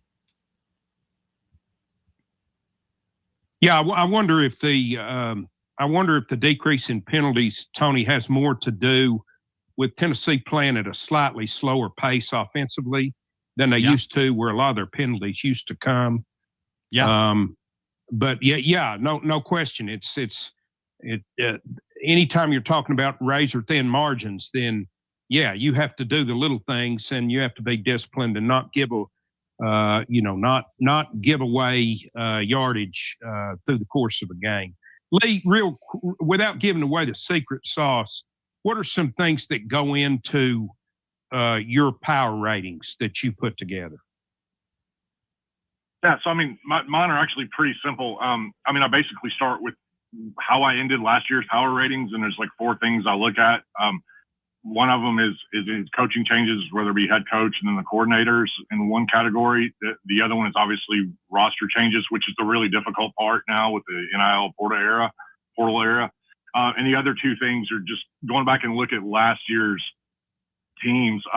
Turnover margin, like if a team finished like plus 12, plus 13 turnover margin, then I'm probably going to dog their power rating a little bit, because that's probably going to regress a little bit.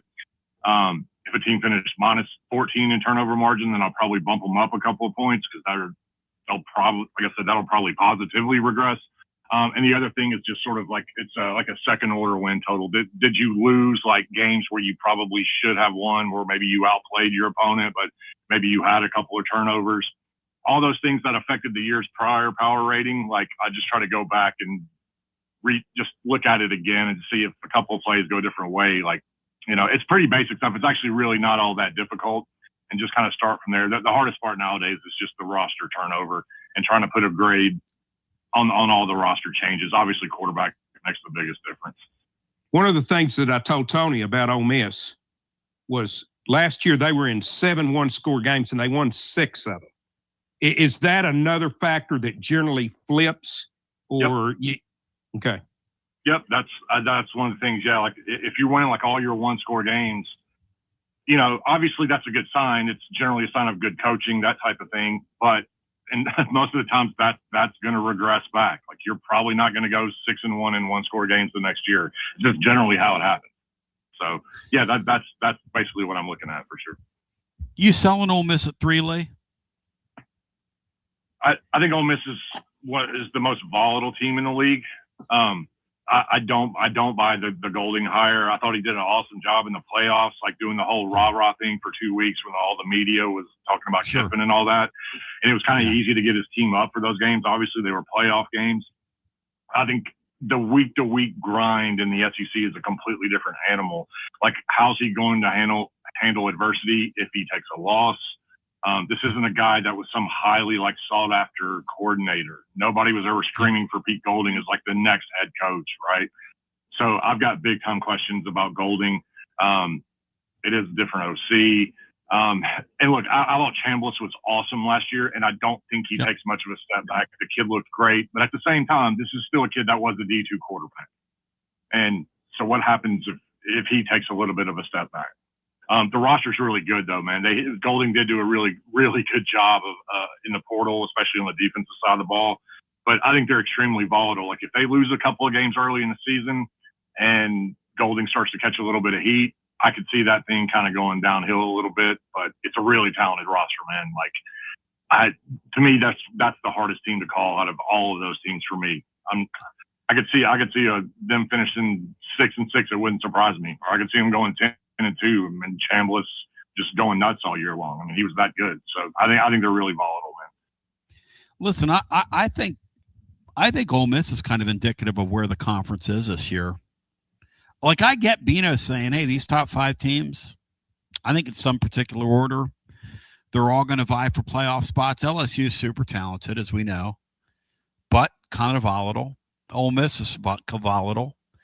A&M is super well coached with a great staff, seriously moneyed roster, but a lot of new faces. And then you get into like the some of these other clubs. I do want to unpack this half hour, the back end of Tennessee's schedule, because there are some real no negotiation games in there. But there's going to be negotiating because this thing never goes according to form. And maybe some of these teams, like from 11 to 16, are going to have the capability of clipping some of these teams in the middle, just like some of the teams in the middle are going to have the ability to knock off some of those teams that are 1, 2, and 3. It's going to be a wild, wild ride, I'm afraid, this year. Let's go to the phones. We'll get as many people in here as humanly possible. Let's get Mark in the Lumbo in here. Mark in the Lumbo, you're on with Lee, Bino, Goodness gracious, Briney, and Tony B. Welcome in, Lumbo. Tony, I'm reading your blog today. Yep. Who did you want them to go get at quarterback? I mean, Messamaker followed his coach. The Hoover kid went to Indiana. Did you want to go get Bo Pribula? I mean, why would you? Who wants him? The only guy I would have taken was Ty Simpson if they could have made that happen. Other than that, roll with the kid. Like, listen, who do you want them to go get? Levis? Well, hang on a second, Lee. What's up, Lee? You can let me. Hang on a second here. You can let me talk, Lumbo. Lumbo, just because a guy's not in the transfer portal, you can always reach out to agents of other veteran quarterbacks. There are other possibilities out there. Besides, I'm just saying, Lee. I'm not Lee. I mean, not Lee. What you're Lumbo. Lumbo, relax, man.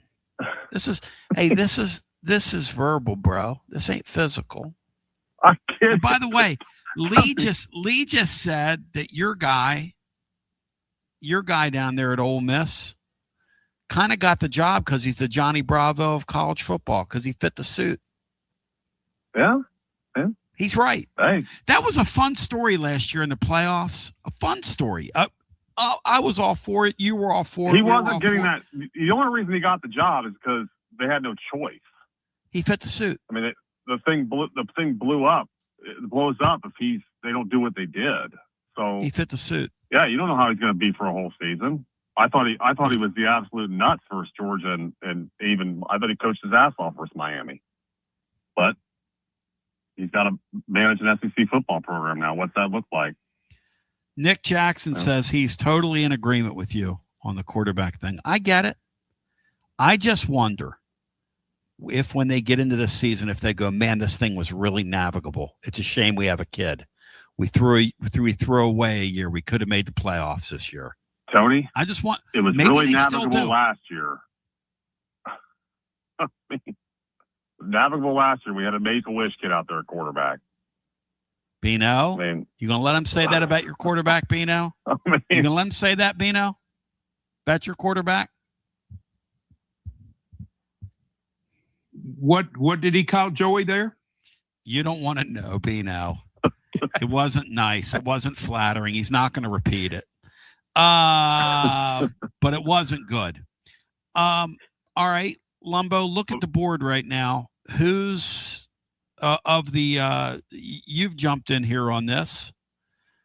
Who's right? Bino says that Georgia, Texas, Ole Miss, A&M, and LSU are the five that are going to finish around the money in that order, somewhere in that particular order. I think a Alabama, an Oklahoma, or a Tennessee can climb into the top five and screw up that order some way, or those five teams. I think Alabama's got a pretty navigable slate if the quarterback's any good. But, hell, I don't know. I think you throw these teams in a hat. I think Georgia and Texas are clearly the class of the league. The rest of them you can kind of throw in a hat. I mean, that game in September in Oxford between LSU and Ole Miss, because the next week, one of them has to play Florida and the other one has to play Texas A&M. Yep. You lose that game and it's a hangover. It could be bye-bye. Even if you win it, it could be bye-bye. That game's going to take so much emotional capital out of those two teams that I don't know how either are going to get off the mat for the next week. So, yeah, and the thing about Florida is, and Lee, when you power rated Florida, they've got a lot of new and obviously a lot of unknown, new offensive coordinator, new head coach, new quarterback, no matter who starts. They've got the fifth toughest schedule in college football, according to the numbers, whatever that means, heading into the season. And the media has them 9 in the league. Is that about right in your mind? Yeah, I think that's about right. I don't think you can put them ahead of those other teams we've talked about. I do think if you wanted to take a flyer on one of those teams outside of that top 7, I thought Florida, they got a pretty massive upgrade from a coaching perspective. Buster Faulkner, I think, is a top 2, top 3 OC in college football. Yes. I thought that was a hell of a hire. That roster still has a ton of talent on it. I know the schedule is difficult. It's not quite as difficult as it has been the last couple of years, but I expect them to be more prepared. I expect them to get much better quarterback play. Like I said, I wouldn't. If you want to take a flyer just based on price at 28-1 to win the league, there's probably worse things you could bet. It's probably not going to win, but I don't know. That would be a team I would consider I guess the quote sleeper or whatever if I had to in the league, just because it is a really talented team with a massive coaching upgrade. He's an excellent head coach. Their staff's a lot better. And 2027, I hate to say this because they rotate back on Tennessee's schedule next year, feels like a year where that's a team you can look at and say they're going to come on strong. 2027 feels like a real come year. And we've seen that in the game now. That second year under these capable head coaches many times is a real bring it on strong year. It feels that way for Florida. Panel, any thoughts, including Colombo? Any thoughts on that? Yeah, I mean, I don't know. I like Summerall. It's amazing. He wanted the Ole Miss job, and he was trying to get info out of Kiffin when he was leaving. He would rather have the Ole Miss job than the Florida job. No, he wouldn't. That's yeah, stupid. he would have. No, he wouldn't. No, he wouldn't. Yes, no, he wouldn't. Tony, the Florida job is a better job. The Florida job. Repeat after me. The Florida job is a better job. You got more No, it's proximity to players. Not now. Mark, that's Not now. embarrassing. Not the NIL era, Tony. That's Ole Miss has embarrassing. big money. That's embarrassing. I'm sorry, that's Tony, embarrassing. You're ridiculous. The Florida job Ole with the Miss right has coach more is a money great than Florida. job. Why didn't Lane take Florida?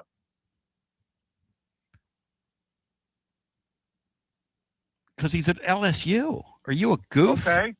LSU's a better job than Florida. Tony, in the Ole Miss. John Summerall would rather have the Ole Miss job. He had to take Florida because he couldn't afford to be stuck at Tulane. You have got to be kidding me. Well, tell you, where do you think I got that info from? I don't care. I don't care who told you that. I totally disagree with that. I don't care. Who has a relationship with John Summerall? I don't care. I don't care what he said. I don't care. That makes zero sense. I'm sorry. I mean, that's fun though. You're pretending like it's 1997. Ole Miss is a threat. They have big money.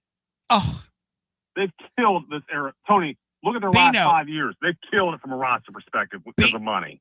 Killed it. With Lane Kiffin, sweetheart. Bino, do you believe that? What he just said?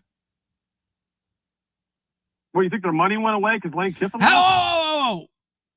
Bino, do you believe that Ole Miss job's a better job than Florida, a more desirable job than the Florida football job? For John Summerall, it was. Whoa. I'm talking to Bino. Bino, do you believe that?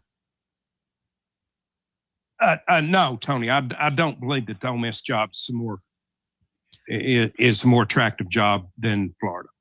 I mean, my run. For John Summerall, it was. He had to take. He couldn't afford to wait. Because if he waited, he was going to be stuck at Tulane for another year. I thought I would die. Lumbo's back in love again. Lumbo, I love you. Is the Ole Miss job better than Auburn? Lumbo, you're out of here. The Ole Miss fascination with Lumbo is bizarre to me. And I realize that he loves his guy down there. I realize that. And he likes the Siskey guy, and he likes that podcast. And I get that. He's a relationship with those guys. The Ole Miss job is not a better job in anybody's world than the Florida job. It's not even close. I don't care if you bankroll them with $100 million a year. It's not a better job. It'll never be a better job. Mark, that is a ridiculous thing to say. Just ridiculous. Let's move along here. Lee, Lee said an interesting thing about Florida, Bino, this year, the possibility, that you might want to take a flyer on them. But I do believe 2027, if one of their two quarterbacks, it's kind of like us. A lot of this is contingent on what do I have a quarterback. If one of those two guys pans out for him, and I guess you never know. Could 2027 be kind of a throwback matchup between Florida and Tennessee? Like old days. Feels like it, doesn't it? Lee, we could see that happen, couldn't we? If both programs with young quarterbacks show some promise, we could see that, couldn't we? Yeah, I think without question. I mean, the Philo kid was really highly sought after. I mean, I know people think the world of that kid, and they've got the other kid, I guess the Tramel Jones kid, which I know they love down there too. And I mean, I'm in the camp of Brandon, like what Mark was saying about the quarterback here. Like, I do kind of agree. Like, I wouldn't have had a problem going after a veteran this year. I just need to know who exactly that was going to be. Otherwise, I was more in the camp of going with Brandon this year. Look, like we talked about how the margins are razor thin as it pertains to Brandon. There's some things like as far as his physical attributes that I really do like how it could potentially work in this offense, like being able to like hit defenses with an up tempo like RPO game. That's when this offense is like at its best. And I think he brings that to the table. We'll see if he can do it or not. But the biggest thing is the turnovers. Like, look, Nico was not good 2 years ago, but we made the playoffs because he didn't turn the ball over. If Brandon cannot turn the ball over, use his legs, like there's very real possibility. This could be, it's gonna be a really solid team. Yep. Yeah, I think you can build on it. So, but as far as the veteran, like I've said before, I just needed to know who that veteran was. I was in the Colton Joseph camp, the kid from ODU. That being said, I have no idea if that kid's going to be any good or not. I just like the way he played last year, and I thought he'd been a really good fit. I would have just signed a veteran just to sign a veteran, I guess. I would have rather gone with the Faison Brandon route than just signing a veteran for the heck of it. Well, and that's what I would have done. But I'm not going to be a hypocrite here, because part of me wanted to see one of the kids play, and then you build for 2027. But now that we're here, and we're going to talk about this, the back part of this schedule, or the bottom of the schedule, and nothing's a guarantee in this league, but the bottom of the schedule leads me to believe, and this will be a talking point for the next month or so, it leads me to believe that Tennessee should have some hope here. Because if you take care of what you should take care of, there's like 4 SEC wins that are just sitting there. It's not far-fetched to think you win the Georgia Tech game, and you can go 5-3 in the league just by beating one of the other 4. Brian Hartman said it earlier. I mean, there's low-hanging fruit, and then there's some of this junk from the league that's on Tennessee's schedule. Or are these teams junk? Or is everybody a worthy opponent in the league? Bino said, don't sell Vandy just yet. Don't sell Vandy just yet. We will be doing a high noon overtime segment. Lee's going to hang out with us. I'm going to get on the ground, and I'm going to show you. I'm going to do my 50 push-ups for Bino, because I bet him over the weekend, and I would have made him get on the ground and do the 50 online. So I'm going to do that. We're also going to continue to talk about it and take some phone calls. Lumbo, look, I love you. And I love Neil McCready. He's a great guy. And I love those guys. Those guys are good dudes, man. And they're knowledgeable, and I love it. But if you really believe that guy wanted, now think about what you're saying. That guy would be the coach at Ole Miss right now. Summerall would be. I mean, you might peddle that to people up in Columbus, and they're going, yeah, it really makes sense. That makes 0 sense, man. 0. In no world, as in no world, is the job at Ole Miss comparable to the Florida job, let alone better. I mean, that makes 0, as in 0 sense, as we continue with more after this. You got to dream about buying some land and building on that land. Well, Waterside Contracting is your ticket. 25 years of making dreams come true, Michael Scott. For hundreds in our area, custom homes or remodels, Waterside Contracting will build on your lot. They do incredible work all over the area. Structural integrity, quality without compromise. It's a way of life with Waterside Contracting. Check out the wonderful work Waterside does. WatersideContractingLLC.com. When it's time for your dreams to come true. Quality without compromising. Waterside Contracting. He doesn't always drink beer, but when he does, he definitely prefers Dos Equis. That's right. The most interesting man in the world has returned, and he's more interesting than ever before. His phone is addicted to him. All of his teeth, all are wisdom teeth. So raise a Dos Equis to the man, the myth, the legend. And remember, stay thirsty, my friends. Dos Equis, enjoy responsibly. 2026 Cervezas Mexicanas, White Plains, New York. Located in Knoxville's historic Old City, Barley's offers great food, live music, the best draft beer selection in town, and now your new favorite place to watch sports. Their indoor projector is perfect for any weather, and they've revamped their upstairs area with more TVs to take in all of the action. Their menu features hand-battered chicken tenders, juicy burgers, fresh salads, and the tastiest pizza in Knoxville. You can enjoy their happy hour drink specials daily from open until 6 p.m. Barley's Tap Room and Pizzeria. Like our 2026 football Vols, score a T3 TD every time with T3 Vodka, Tennessee's premium vodka, handcrafted with passion, precision, and a whole lot of pride. Right here, handcrafted in the majesty of the foothills of the Great Smoky Mountains. Quality around here isn't just a promise, it's a way of life. And T3's filtered 10 times 80 proof of vodka delivering a smoothness unmatched. This dedication to excellence has earned T3 Vodka prestigious accolades like a 5-time gold medal award-winning vodka and your SIPS Consumer Choice Award medal winner as well. Whether you're sipping it neat, on the rocks, mixing your favorite cocktail, T3 Vodka, your choice for a premium award-winning experience. Be like Maury Hanks. Score a T3 TD. Ask for T3 Vodka by name at restaurants and wine and liquor stores today. Drink it neat, drink it right, and score a T3 TD all 2026 long. Tennessee's Premium Vodka, T3, Tennessee's Premium Vodka, distributed by Empire Distributors of Tennessee.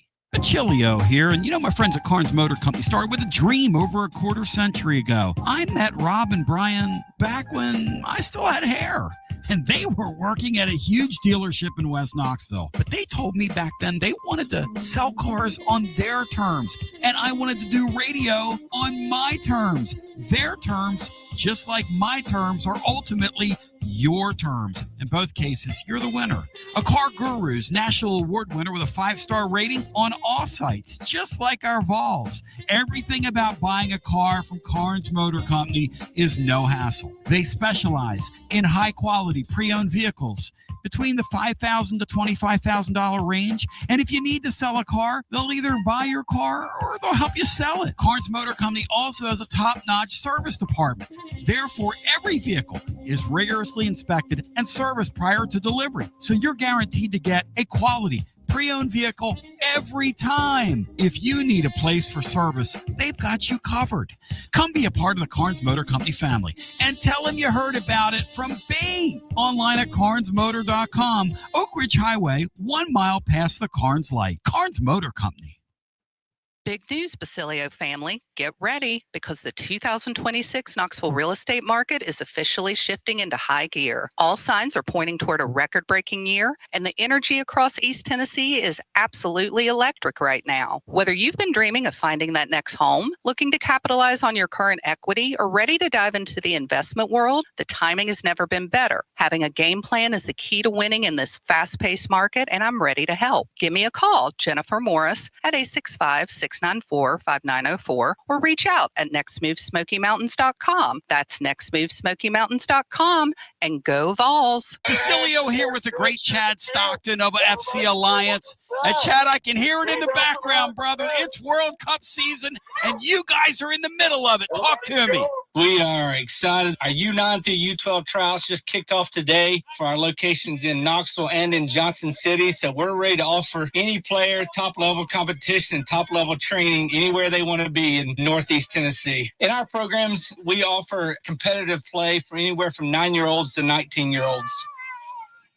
We've got 2 locations. Our location in Knoxville is kind of our home base, and our location up in Johnson City in the Tri-Cities area is our FC Alliance North. Both locations are growing tremendously, and we're excited about what the future holds here at both locations. Growing the beautiful game in the season of the World Cup. Chad Stockton, how can folks get more information? Go to our website, FC Alliance or FCAllianceNorth.org, and both locations we're happy to serve the beginning player or the more experienced player, because what we will promise is the top-level training and top-level leagues that we can play in for all of our players. Growing the beautiful game in Knoxville and now also in the Tri-Cities. FC Alliance. Thank you, Chad Stockton. Thanks, buddy.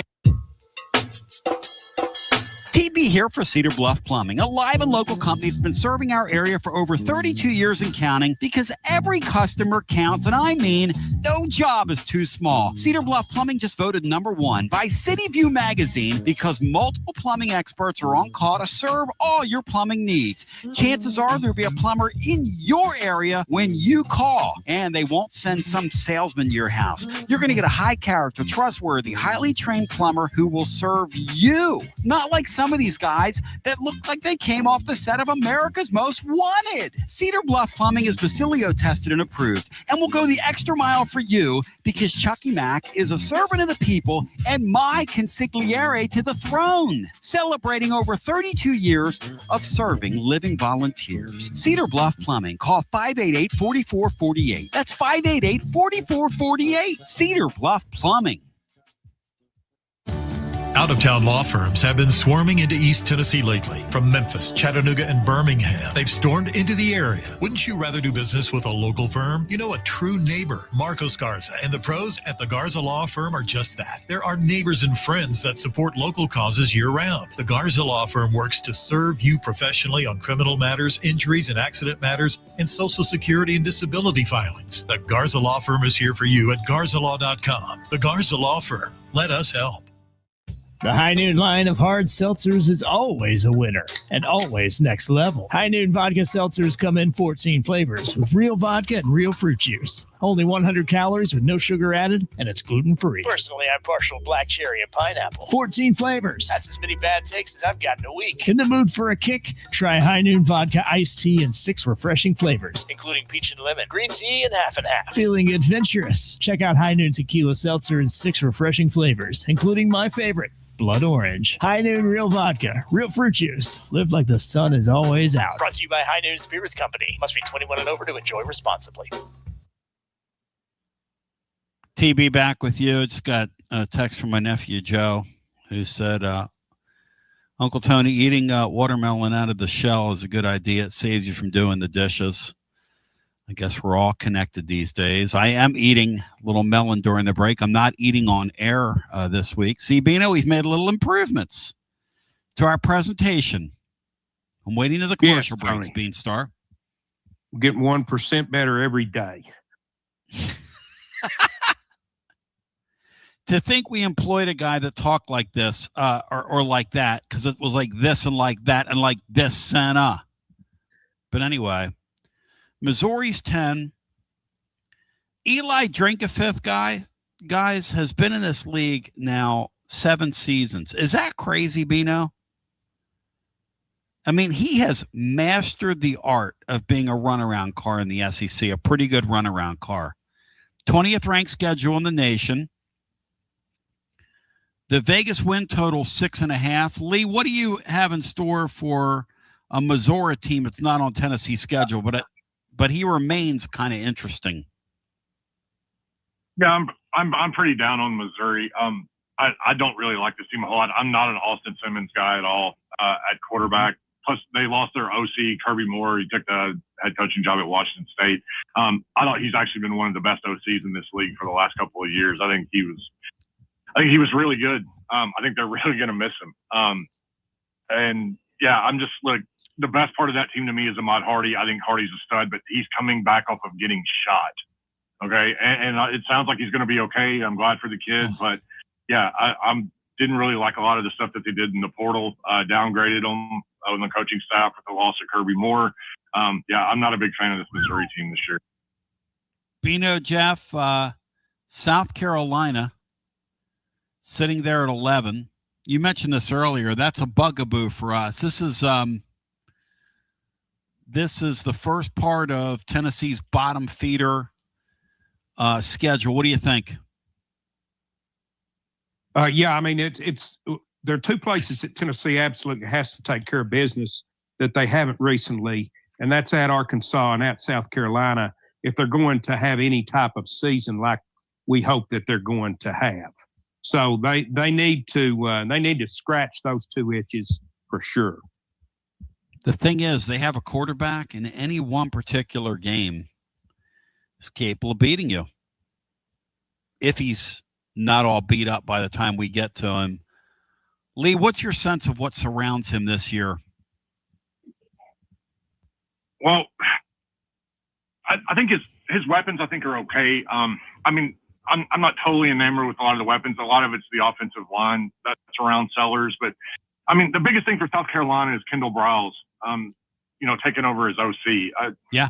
We kind of know what this is going to look like. It's going to be what Arkansas looked like with KJ Jefferson. That's how he's going to use Sellers. I imagine that it's going to look a whole lot like that, which I think is an upgrade. Offense I thought was pretty awful at times the last couple of years. Didn't really seem like they knew what they were doing half the time. And a lot of that was just an awful offensive line. So, look, if they get an offensive line, if they can protect Sellers, like Briles is good enough to scheme some stuff up. They're going to go real fast. He will definitely use his legs. It's an upgrade. I think they've got solid pieces on the defensive side of the ball, too. that's what I was most impressed with looking at South Carolina last week was on defense. I think it's a pretty salty defense that they got. So that's going to be a really tough game. I mean, that's one I've got circled for Tennessee, which kind of worries me a little bit. Well, and that's the thing, it's like you from a Tennessee perspective, we've got enough of a read on Josh Heupel to know that you can expect one of these weird road games to they're going to play like they're in quicksand for whatever reason. Last year, it was the Mississippi Mistake contest.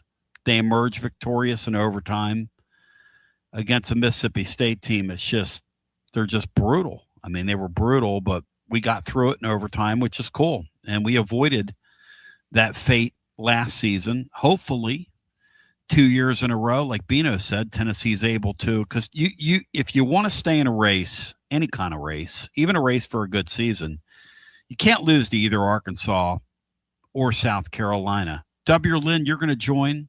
We'll get some calls in. It's all coming up. A high noon overtime. Lee's going to hang in here with us. It's all ahead. The great William Pattison in the playbook. On the way next, followed by Dubsy and the crew. Peace! You're listening to FM 105.7 and AM 1340, WKGN Knoxville, and W289CU Knoxville. Fan Run Radio. It's high noon somewhere. Sun's up, and it's time for another high noon overtime. The place where we kick back, pop a top, and really get to the bottom of it. Presented by High Noon Hard Seltzer.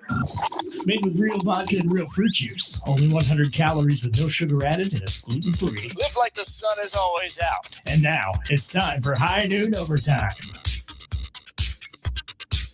Basilio and you on a Monday. It's absolutely next level. Happening every day. Brian Hartman's back from the break, bright-eyed and bushy-tailed. All right, Brian, where'd you go? Inquiring minds want to know. Well, I went to Palm Springs in May, and that's going to be it. Do I get to find out in October where you went on vacation? It wasn't a vacation, really. Did you bring me anything back off your vacation? I don't consider it a vacation. No, not. I wasn't even anywhere where I could get anything. Did you hear that? Bino, he wasn't anywhere where he could get anything. Brian should have worked at it Y12. What's that mean, Bino? He's got no disclosure going on all the time.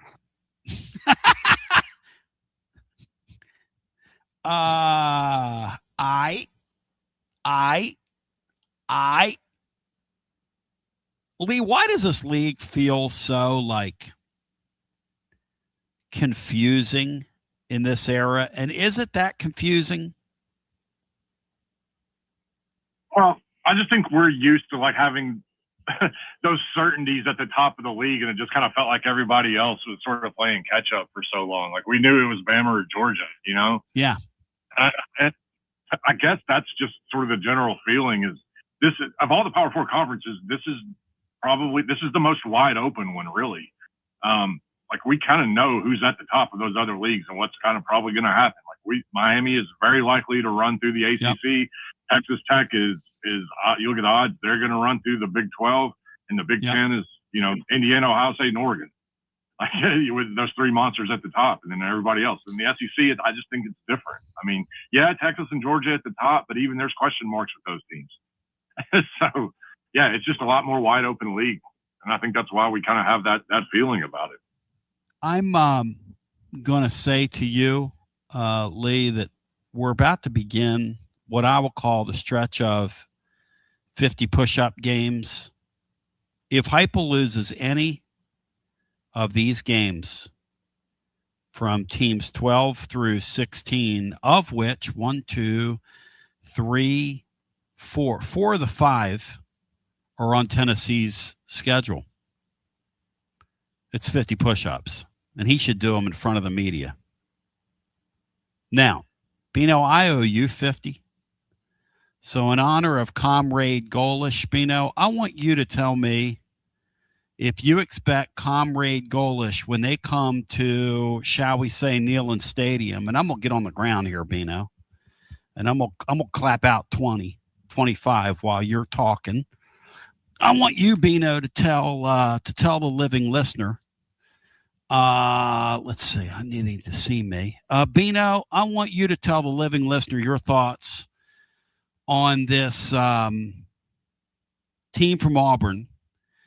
You and Lee and Bry kick it around while I do 25. Are you guys ready? Hit it, Bino.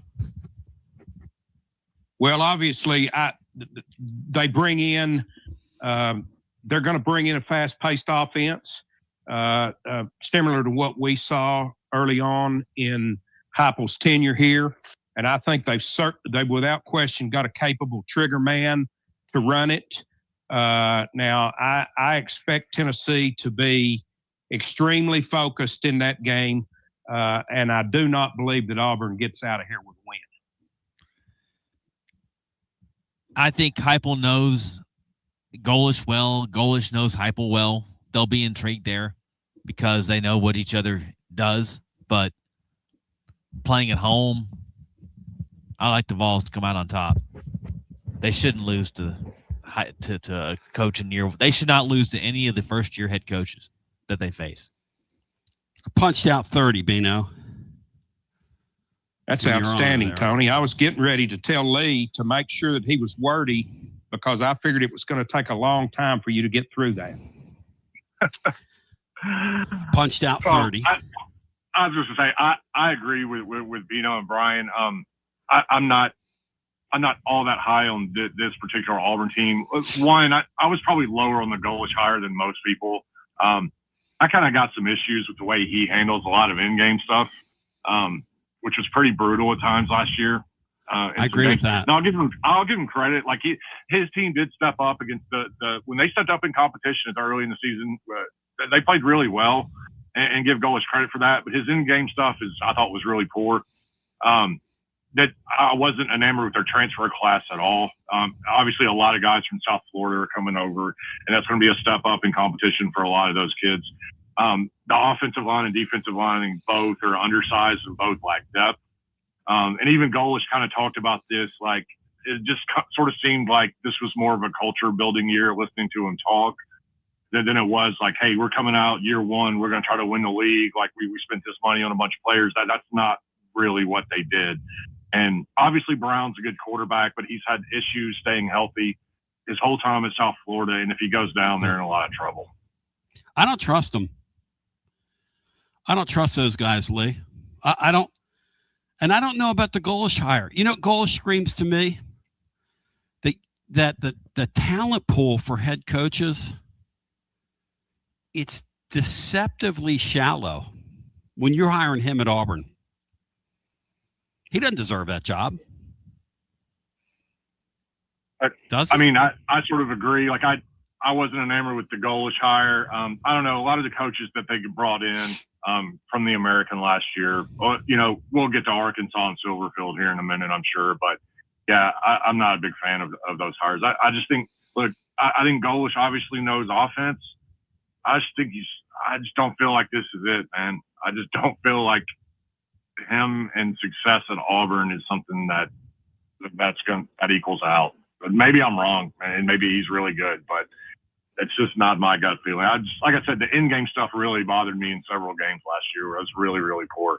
And I think he's got to learn how to build a full, complete roster to compete on a week-in, week-out basis in this league. We'll see if he can do that. I'm just not sure. Next zero tolerance part of the schedule is the team that the SEC media picked 13W. Lynn, hang in there. We'll come right to you. And that would be on your high noon overdrive overtime. Your team, your town, your Vanderbilt Commodores. Vols better finish the season with a win in Nashville. By the way, maybe they could sneak Pavi out there since he'll be training for the UFL by then. Bino, you watch Pavia if he plays in the UFL? Would you tune it in? If you went by the game and Pavia was on, would you be likely to stay there? Or would you just say, screw it, that's spring football? Or the Sorsby kid, would you look at it, Bino? Unlikely, Tony. I don't think that's going to draw me in. It'll draw a few eyes in, but I don't think mine will be two of them. No. What about Johnny Manziel, Bino? What about Johnny Manziel, Bino? No. I'm not watching Johnny Manziel. Lee? Bino thinks this Vanderbilt team's not going to take the dip that everybody thinks they're going to take. Now, obviously, they're not going to win 9 games, all that stuff. But Bino doesn't think that the bottom's going to fall out on these guys. You're close to that scene there. Talk to me. I don't think they're going to go back to being just like this team that gets beat, 55-3 every week. But I think they take a significant downgrade though. I think Pavia was more important to his team than just about anybody else in college football the last 2 years. Yeah. I think you take him off that team, and I think it's a completely different story. He's ran that system for so long. Look, we talked about it like before he even played his first game at Vanderbilt on our podcast that we were doing every week. So look, if people aren't ready for what's coming at them, they're gonna get humiliated because he knows what he's doing. This is a really unique scheme, really unique system, and they pulled it off. I just think they've got to show it to me now with a different quarterback, with a different scheme, and a roster that I just don't think is like I said is capable of going week to week in this league and winning. Their season win total came out at 6.5. It was like one of the first ones that got hit. Like sharp batters are hitting the under. It got bumped down to 5.5 real fast. I'm kind of selling them. I'm going to have to see it to believe it with a new quarterback and a new scheme. When Pavia left, like New Mexico State, like they left, that was a drastic fall off. I'm not saying Vandy's going to fall off to that degree. It's a completely different situation, but it's kind of similar.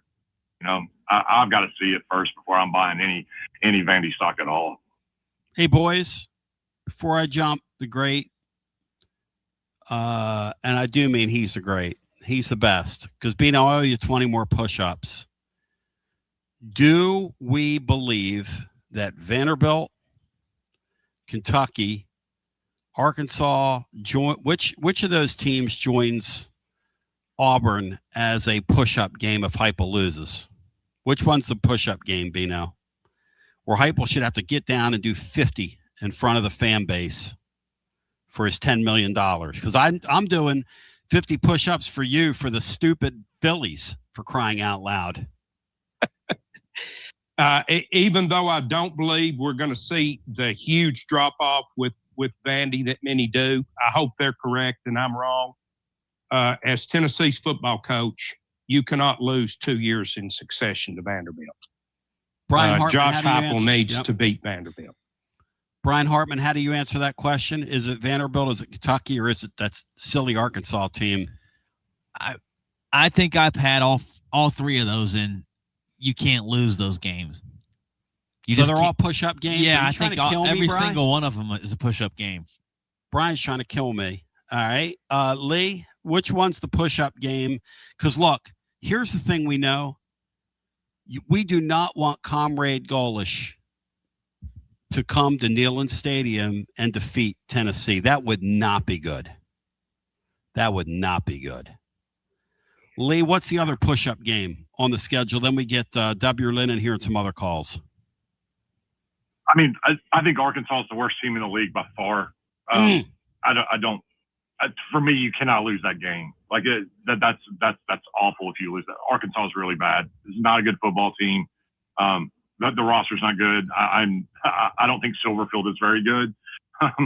But that being said, I'm a fan, man. Like a Tennessee fan my whole life. Like I can't lose to Vanderbilt again, man. Like for me, like even if you lose to Arkansas, you can't lose to Vandy, man.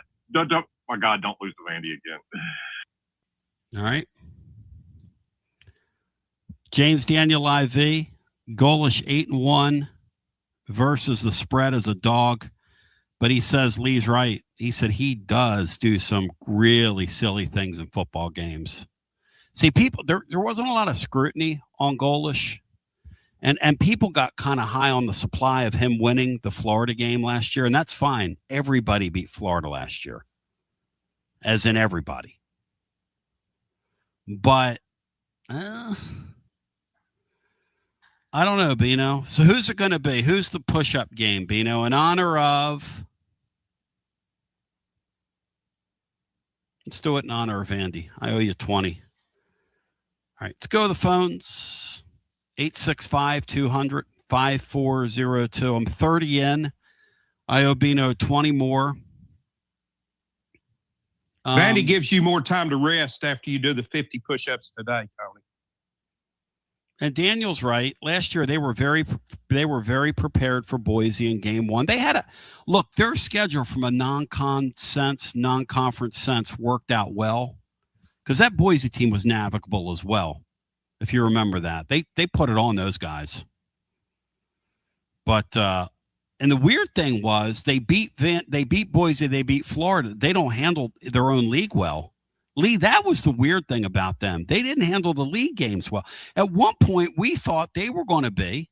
It looked like once they got by Florida, they were going to be the club that was going to be, getting the playoff spot. Yeah, I mean, we kind of thought all year at the beginning of the season, hey, this is the team. This is going to be the group of 5 team. Yep. And he kind of butchered it. I mean, it was laying in his lap. Mm-hmm. He had the better. Outside of Memphis in that conference, he had the better roster by far than anybody else.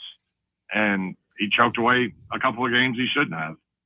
And I think that's kind of a red flag if you're taking a job at Auburn, All right, let's get W. Lynn the Great in here, who now joins.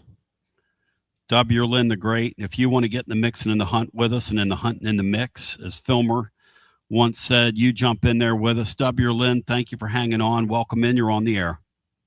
How are my French compatriots doing today? W. Lynn, welcome in. And while you're talking, I'm going to drop down and give Bino 20 more. Somebody count them. One thing I can't sing. Can't seem to Bino. No, somebody needs to count them for me, W. Lynn.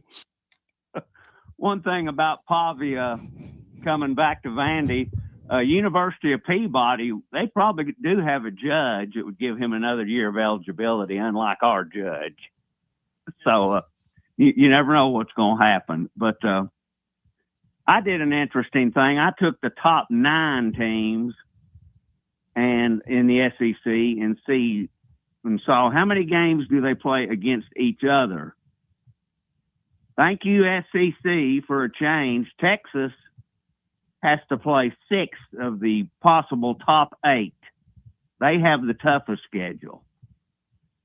There's 4 teams that only play 4 of the possible top 9. That's Florida, LSU, Oklahoma, and our Tennessee Volunteers.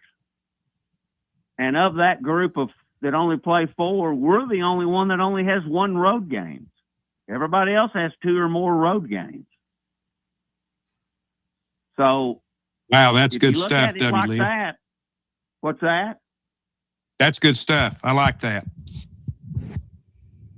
And I know our 4 are tough. I mean, we're playing 3 of the top 5, and we got Alabama 6, but in all honesty, I think there will be 8 SEC teams this year that are between 5-4 and 4-5 in the conference. It feels that way, man. It really does, doesn't it? Yeah.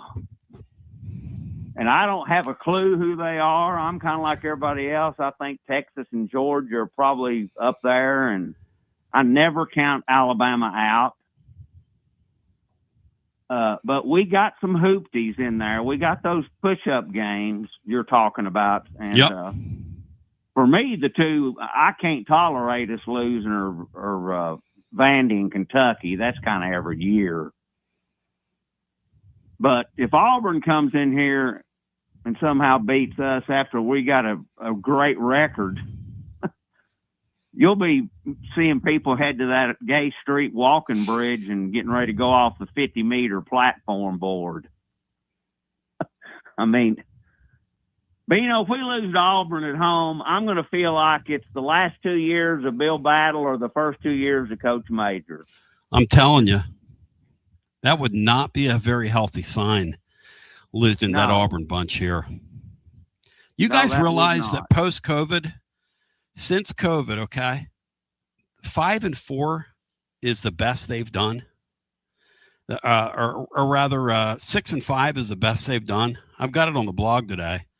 Whatever that crazy number is for them, they have been brutal Beanstar for Auburn football. How is that, Bino? How did they let that happen at Auburn, of all places? One thing is, Tony, they just refuse to be satisfied.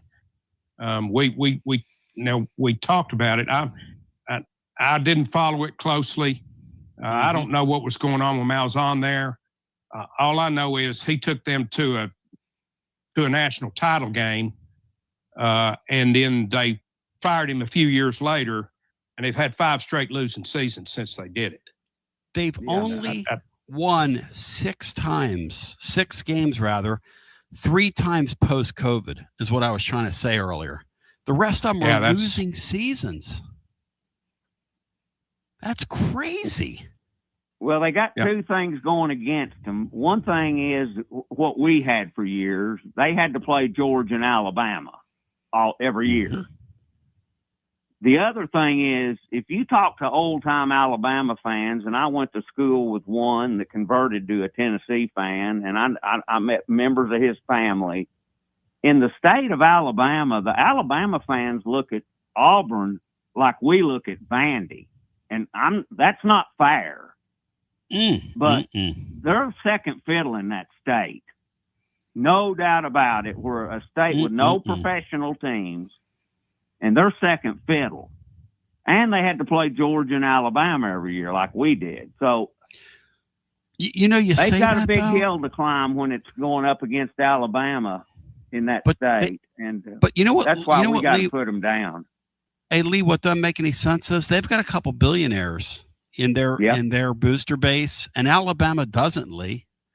That's what doesn't make any sense. They've had 5 years here to make this thing happen. And Ravano Freeze was recruiting high school players with zero sense of urgency. And then when he did show a sense of urgency, he went and got that quarterback from Oklahoma that couldn't play. Lee, what was that about, man? Yeah, that's been their downfall the last couple of years. It's coaching and quarterback play. Like there were games. I'm pretty sure Freeze just totally took off, handed the playbook to his coordinators, and said, "You draw up a game plan. I'm going to go play golf." Like I legitimately think that was going on down there. And then just the lack of attention to a quarterback, it ended up being his downfall there. I mean, they had talent. You got guys like Cam Coleman on your team, and you don't ever throw the ball to him. It doesn't make any sense. I mean, W.N.'s right. They have had a really difficult schedule, but for them to not have a winning season in 6 years or whatever, it kind of inexcusable for a place like Auburn. But yeah, it was just all Freeze in the quarterback. That's the main thing. That Auburn offense was so bad last year. It reminded me of that year. It was near the end of the former regime, and I can't remember, where we played the entire game between the two 40-yard lines. Yep. And neither team could do anything, and we kept punting to each other inside the 10. We lost the game. I don't remember exactly what year that was, but their offense is so inept. I think they could have found a better intramural quarterback to play offense last year. Well, it's going to be really interesting this year. W. I agree with you, man. I think these teams are going to beat on each other. And in the beginning of the year, I thought Tennessee was in big trouble and was going to struggle, to go 7-5 even. As the year gets closer, it feels like the year is more promising. If we had an experienced quarterback, and I'm with Lee, like the Old Dominion kid who's now at Wisconsin, and who knows? I don't know if any of these guys can play. I didn't want the Pribula guy. I don't trust him as a passer, but just a veteran quarterback.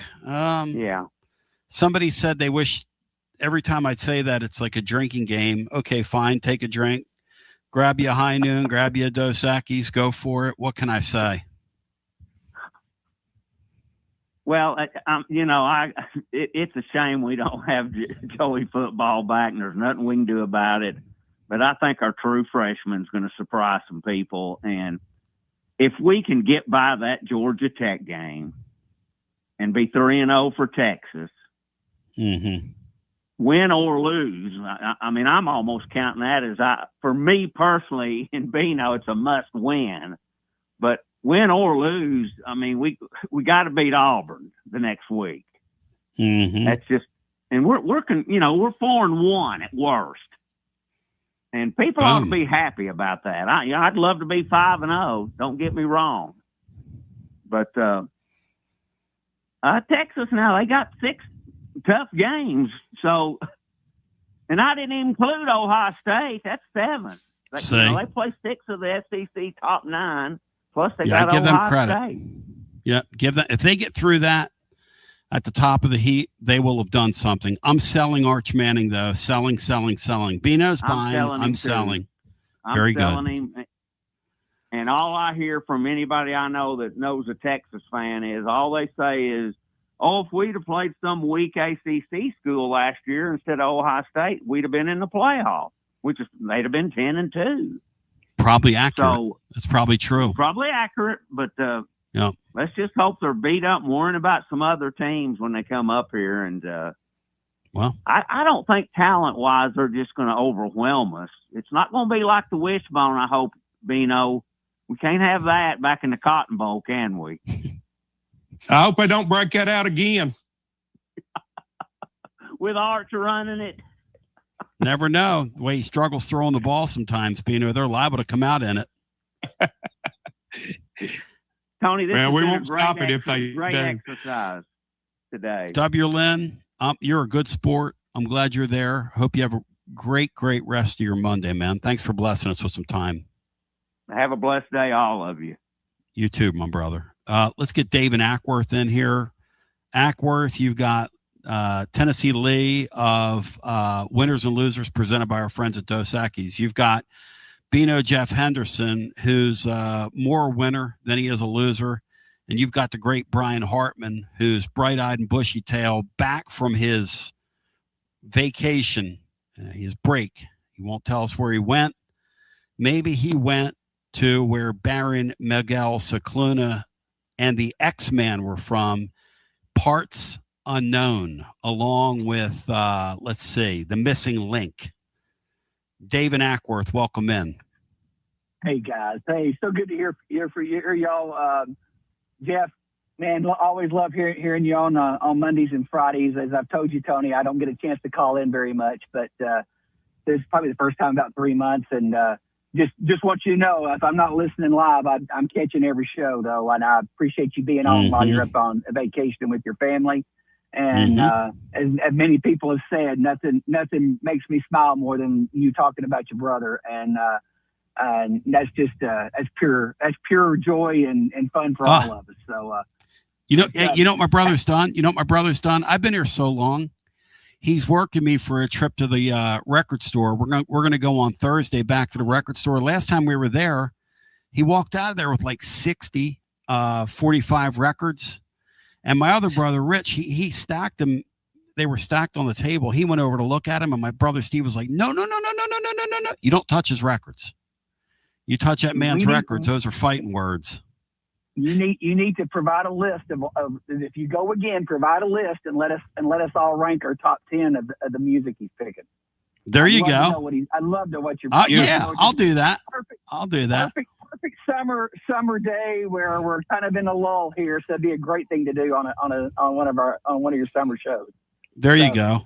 Hey, I'm gonna throw something out. I'm gonna go back to the DGG thing. I didn't get a chance to call when all that was going down. I was thinking about it, and I was thinking about the SEC, not only just the SEC, but the top level of pro football, of college football in general. And what can you just about go around at all the top programs and name for every school? And I'm talking about fans outside the school. When you think of Georgia and running back, what do you think? Herschel Walker. It's the first thing that comes to your mind. You don't think of anybody else. Auburn, you think of Bo Jackson. Florida, you think of Emmitt Smith. You go down that list and you pick all the top schools, and there's that guy. And what was funny is when y'all did the exercise of ranking your top running backs internally, I think all of you guys picked Chuck Webb as our number one running back. How many people outside of the Tennessee fan base would even know who Chuck Webb is? Very few. So true. Very few. But to us, he's James Dean. We are due to have that guy at that position because you know what we do have? We have that guy in quarterback, Peyton Manning. We have that guy at defensive line, Reggie White. We have that guy at linebacker, Al Wilson. We have that guy at defensive back, Eric Berry. We don't have one. I don't think we have one at wide receiver. And I think that's not an indictment on the wide receiving core. I think it's more of a testament to how good we've had a whole bunch of great wide receivers. But I don't think we have that one guy. And we don't have that one guy at running back. And I think that's a crime for our program and the stature it's been over the years to not have that one guy when just about every other major program, you name the program, you can name that guy. Bino, That's what do you pretty think? 'Cause I do think that's Jamal a Lewis. point. I think Jamal Lewis is an excellent running back. I mean, I'm not going to sell him short. The guy ran for 2,000 yards in a NFL season. I bet you. I bet you half the people couldn't even tell you who Jamal Lewis played for in college. The people in the South could, but I don't know about it. I don't know about nationwide. Everybody knows Herschel Walker played for Georgia. Everybody knows Bo Jackson played for Auburn. I'm just saying, and everybody knows Reggie White played for Tennessee. Everybody knows Peyton played for Tennessee. Yes. But I'm just saying we haven't had that guy. It's not a knock at the running back position as a whole, because I think we've had great running backs. We went down them. I mean, it was unbelievable. That list was unbelievable. The guys we left off, nobody names Kamara and on your list. None of them. And that guy was as electric and as exciting as any player I've ever seen. Yeah. I'm just saying that it's interesting that through all these years, and I just want to, and I said it, and I know we said it some. If we're ever going to have a Heisman Trophy candidate in the near future, it's going to come from that position in this offense. What do you think, Bino? Dave brings up really, really interesting stuff. I don't know even in our offense in the modern game, if a running back can overcome quarterbacks in that type of race, but we'll see. We'll see. What do you think, Lee? You get enough touches? If this DGG guy is all that in a bag of chips, would he get enough touches in that offense? Lee, what do you think? Devy up the top? I mean, as far as like Heisman, it's pretty difficult for like running backs to get. It's pretty much a quarterback award. I think the quarterback would probably get the nod, but unless he was just if you put together just some insane season, where he's scoring 4 or 5 touchdowns every game, then sure. But yeah, I think in this offense, I think the quarterback's always going to be probably the number one guy that everybody's looking at. Anything else for us? I just don't think this offense is built around. I mean, yeah, you've got to have a quarterback that can make the deep throw, and obviously you've got to have a good quarterback. I mean, Hendon Hooker was a really good quarterback, but I think this offense is geared, especially now. Now, Hendon Hooker was great, but let's just be honest. Our offense can't operate like that now. There's too many changes that have happened and too much adjustment. So we can't have the 21-22 offense going forward. It's not feasible to think that that's going to happen. But in a new offensive scheme that Heupel has had to put together here the last couple of years, I think that center focus on the quarterback has now is now diminished a little bit. And that running back is now. I mean, we had a SEC Player of the Year as a running back 2 years ago. I mean, yep.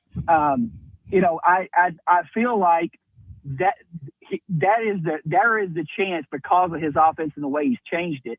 And it's not a passing offense. We've said it for all these years. People misconstrue it because they see the ball going up over the top of everybody and think that that's all we do. And it's just interesting to me that after all these years of this entire existence of this program, we just don't have that one guy, that is looked at outside of the Tennessee fan base as, oh yeah, you want to talk about running back at Tennessee? We're going to start and end right here with this guy. I think you get 20 different responses from 50 people outside of the program of who that top guy is. I think that's, and it's not like that on just about any other major program. I think that's really interesting. Ackworth, you're the man. Thank you. It's a really interesting show topic. Like, Bino, if I say to you, Arkansas, who's their player? Football. Or Brian, who's Arkansas's player? Darren McFadden. Yep, McFadden. That's what I was thinking. Clint Sterner. I like that. He's my favorite.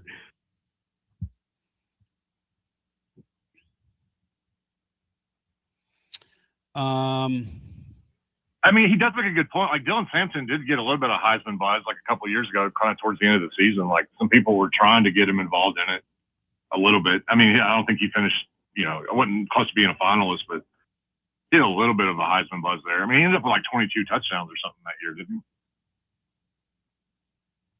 he? Yeah. Yep. That's I think the fact that we've never had a Heisman winner at any position is part of that as well. Yeah. Well, the no Heisman thing is so fluky with Tennessee. How can you have Johnny Majors who gets beat out by a guy that won 2 games? It's like it wasn't meant to be.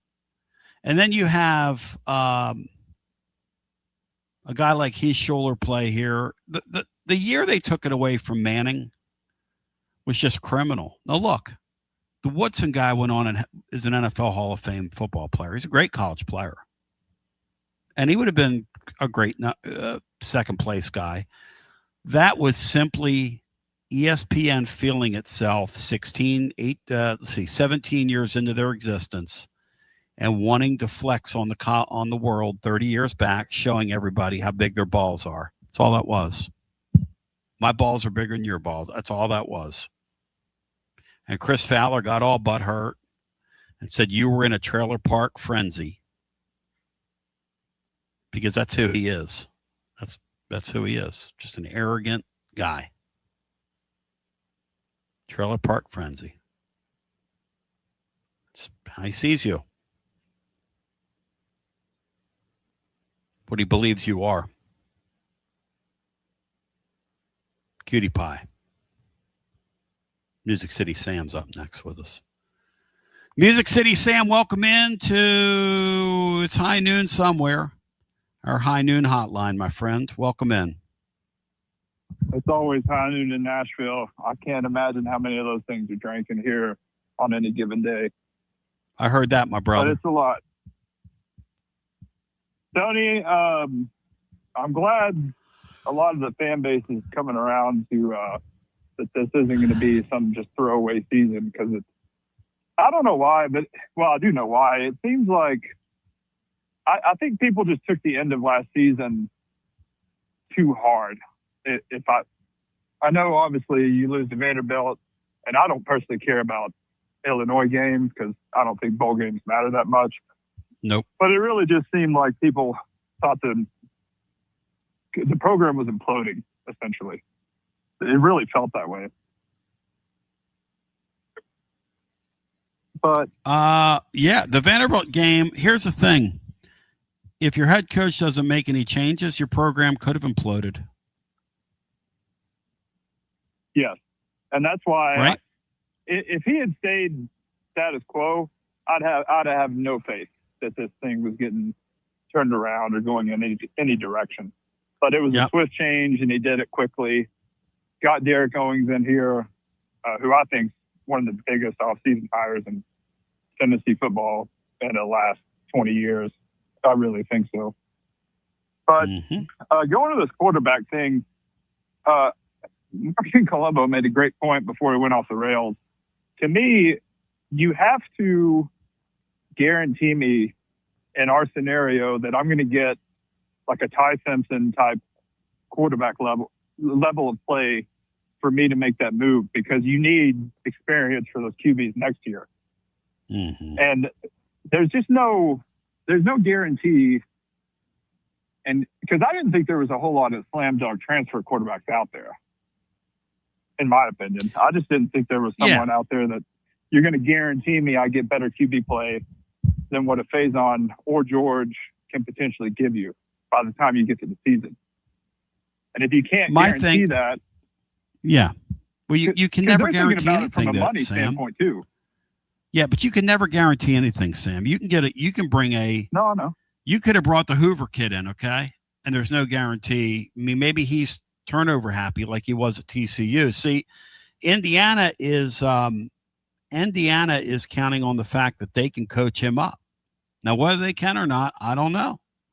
But anytime you bring anybody new into your deal, there are no guarantees. I mean, all bets are off with everybody. Tony, do I have this wrong, or I mean, and it's not like Tennessee made no effort to do what you wanted them to do. They did have Levitt in here and got outbid for him. I don't know how seriously they were. And I seem to remember that there was an approach to try to get Ty Simpson as well until he decided to go in a different direction. Now, is that accurate or not? That's absolutely accurate. Okay. So the effort was made. They just failed to finish what they tried to do. Yeah, they kind of halfway committed to the bit. Hey, Lee, are you a big fan of Levitt? Because I kind of find him sort of unserious. I don't trust that Levitt guy. I think there's big time red flags, like in all directions with Levitt. Like on the field, he actually wasn't all that great in a whole lot of football games. Like injury wise, he's a huge question mark. Obviously, he still hasn't practiced with the team yet. Off the field, there's question marks with Levitt. Like as far as his character and like how much he really likes football and like outside interest. I think there's way too many red flags. I wouldn't have been interested in Levitt like at all. That's kind of my main point with the QBs that were out there in the transfer portal. Tennessee's looking at this from a money perspective too. I've got to go spend $6 million on Levitt, whose best statistical season is barely better than Nico's 2024. And is that going to get me something way above what I would have with my young players? Because if you bring Levitt in for $6 million and he's average, then the fan base is going to be saying, well, we had 2 5-star guys in the building. Why didn't we just save the money and roll with them? I'll give you a hot take I have. I think Nico's going to have a hell of a year this year. And I think we're going to look at that and go, man, it would have been nice if he'd have been here this season. Now, I'm not saying some people, all people. I give Nico a lot of credit last year for playing like an absolute champion on a brutal football team. Never quit playing hard. Got the hell beat out of him last season. He gets a lot of credit from me. I think he's going to have a good year this year. A really good year, in fact. Yeah, it's definitely possible. Yeah. I just don't think it ever would have worked out here. I don't think he's an East Coast person. You're probably right. You're probably right. You're probably right. Oh. But, like W. Lim was saying, if we can get through 4-1, have the rest of the season in front of you. And it's one of the things with us having continuity on the offensive line and going against teams that don't have some of that continuity on their team, it gives you a chance to start out the season well. Because like Georgia Tech, for example, is replacing their offensive and defensive coordinators, a brand new QB, like 3/4 of the rest of their offense or their starting lineup. That's a big advantage when you return a lot of your team going against a team like that, even though it's on the road early in the season. Sammy, you're the man. Yeah, the continuity. Tennessee's got to accentuate their advantages early in the season. That's your hope, and that line really does help.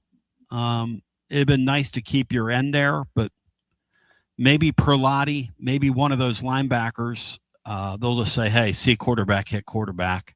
Perlotti seems like a really good choice, although he also seems like a pretty good choice to get a couple 15-yard penalties a game.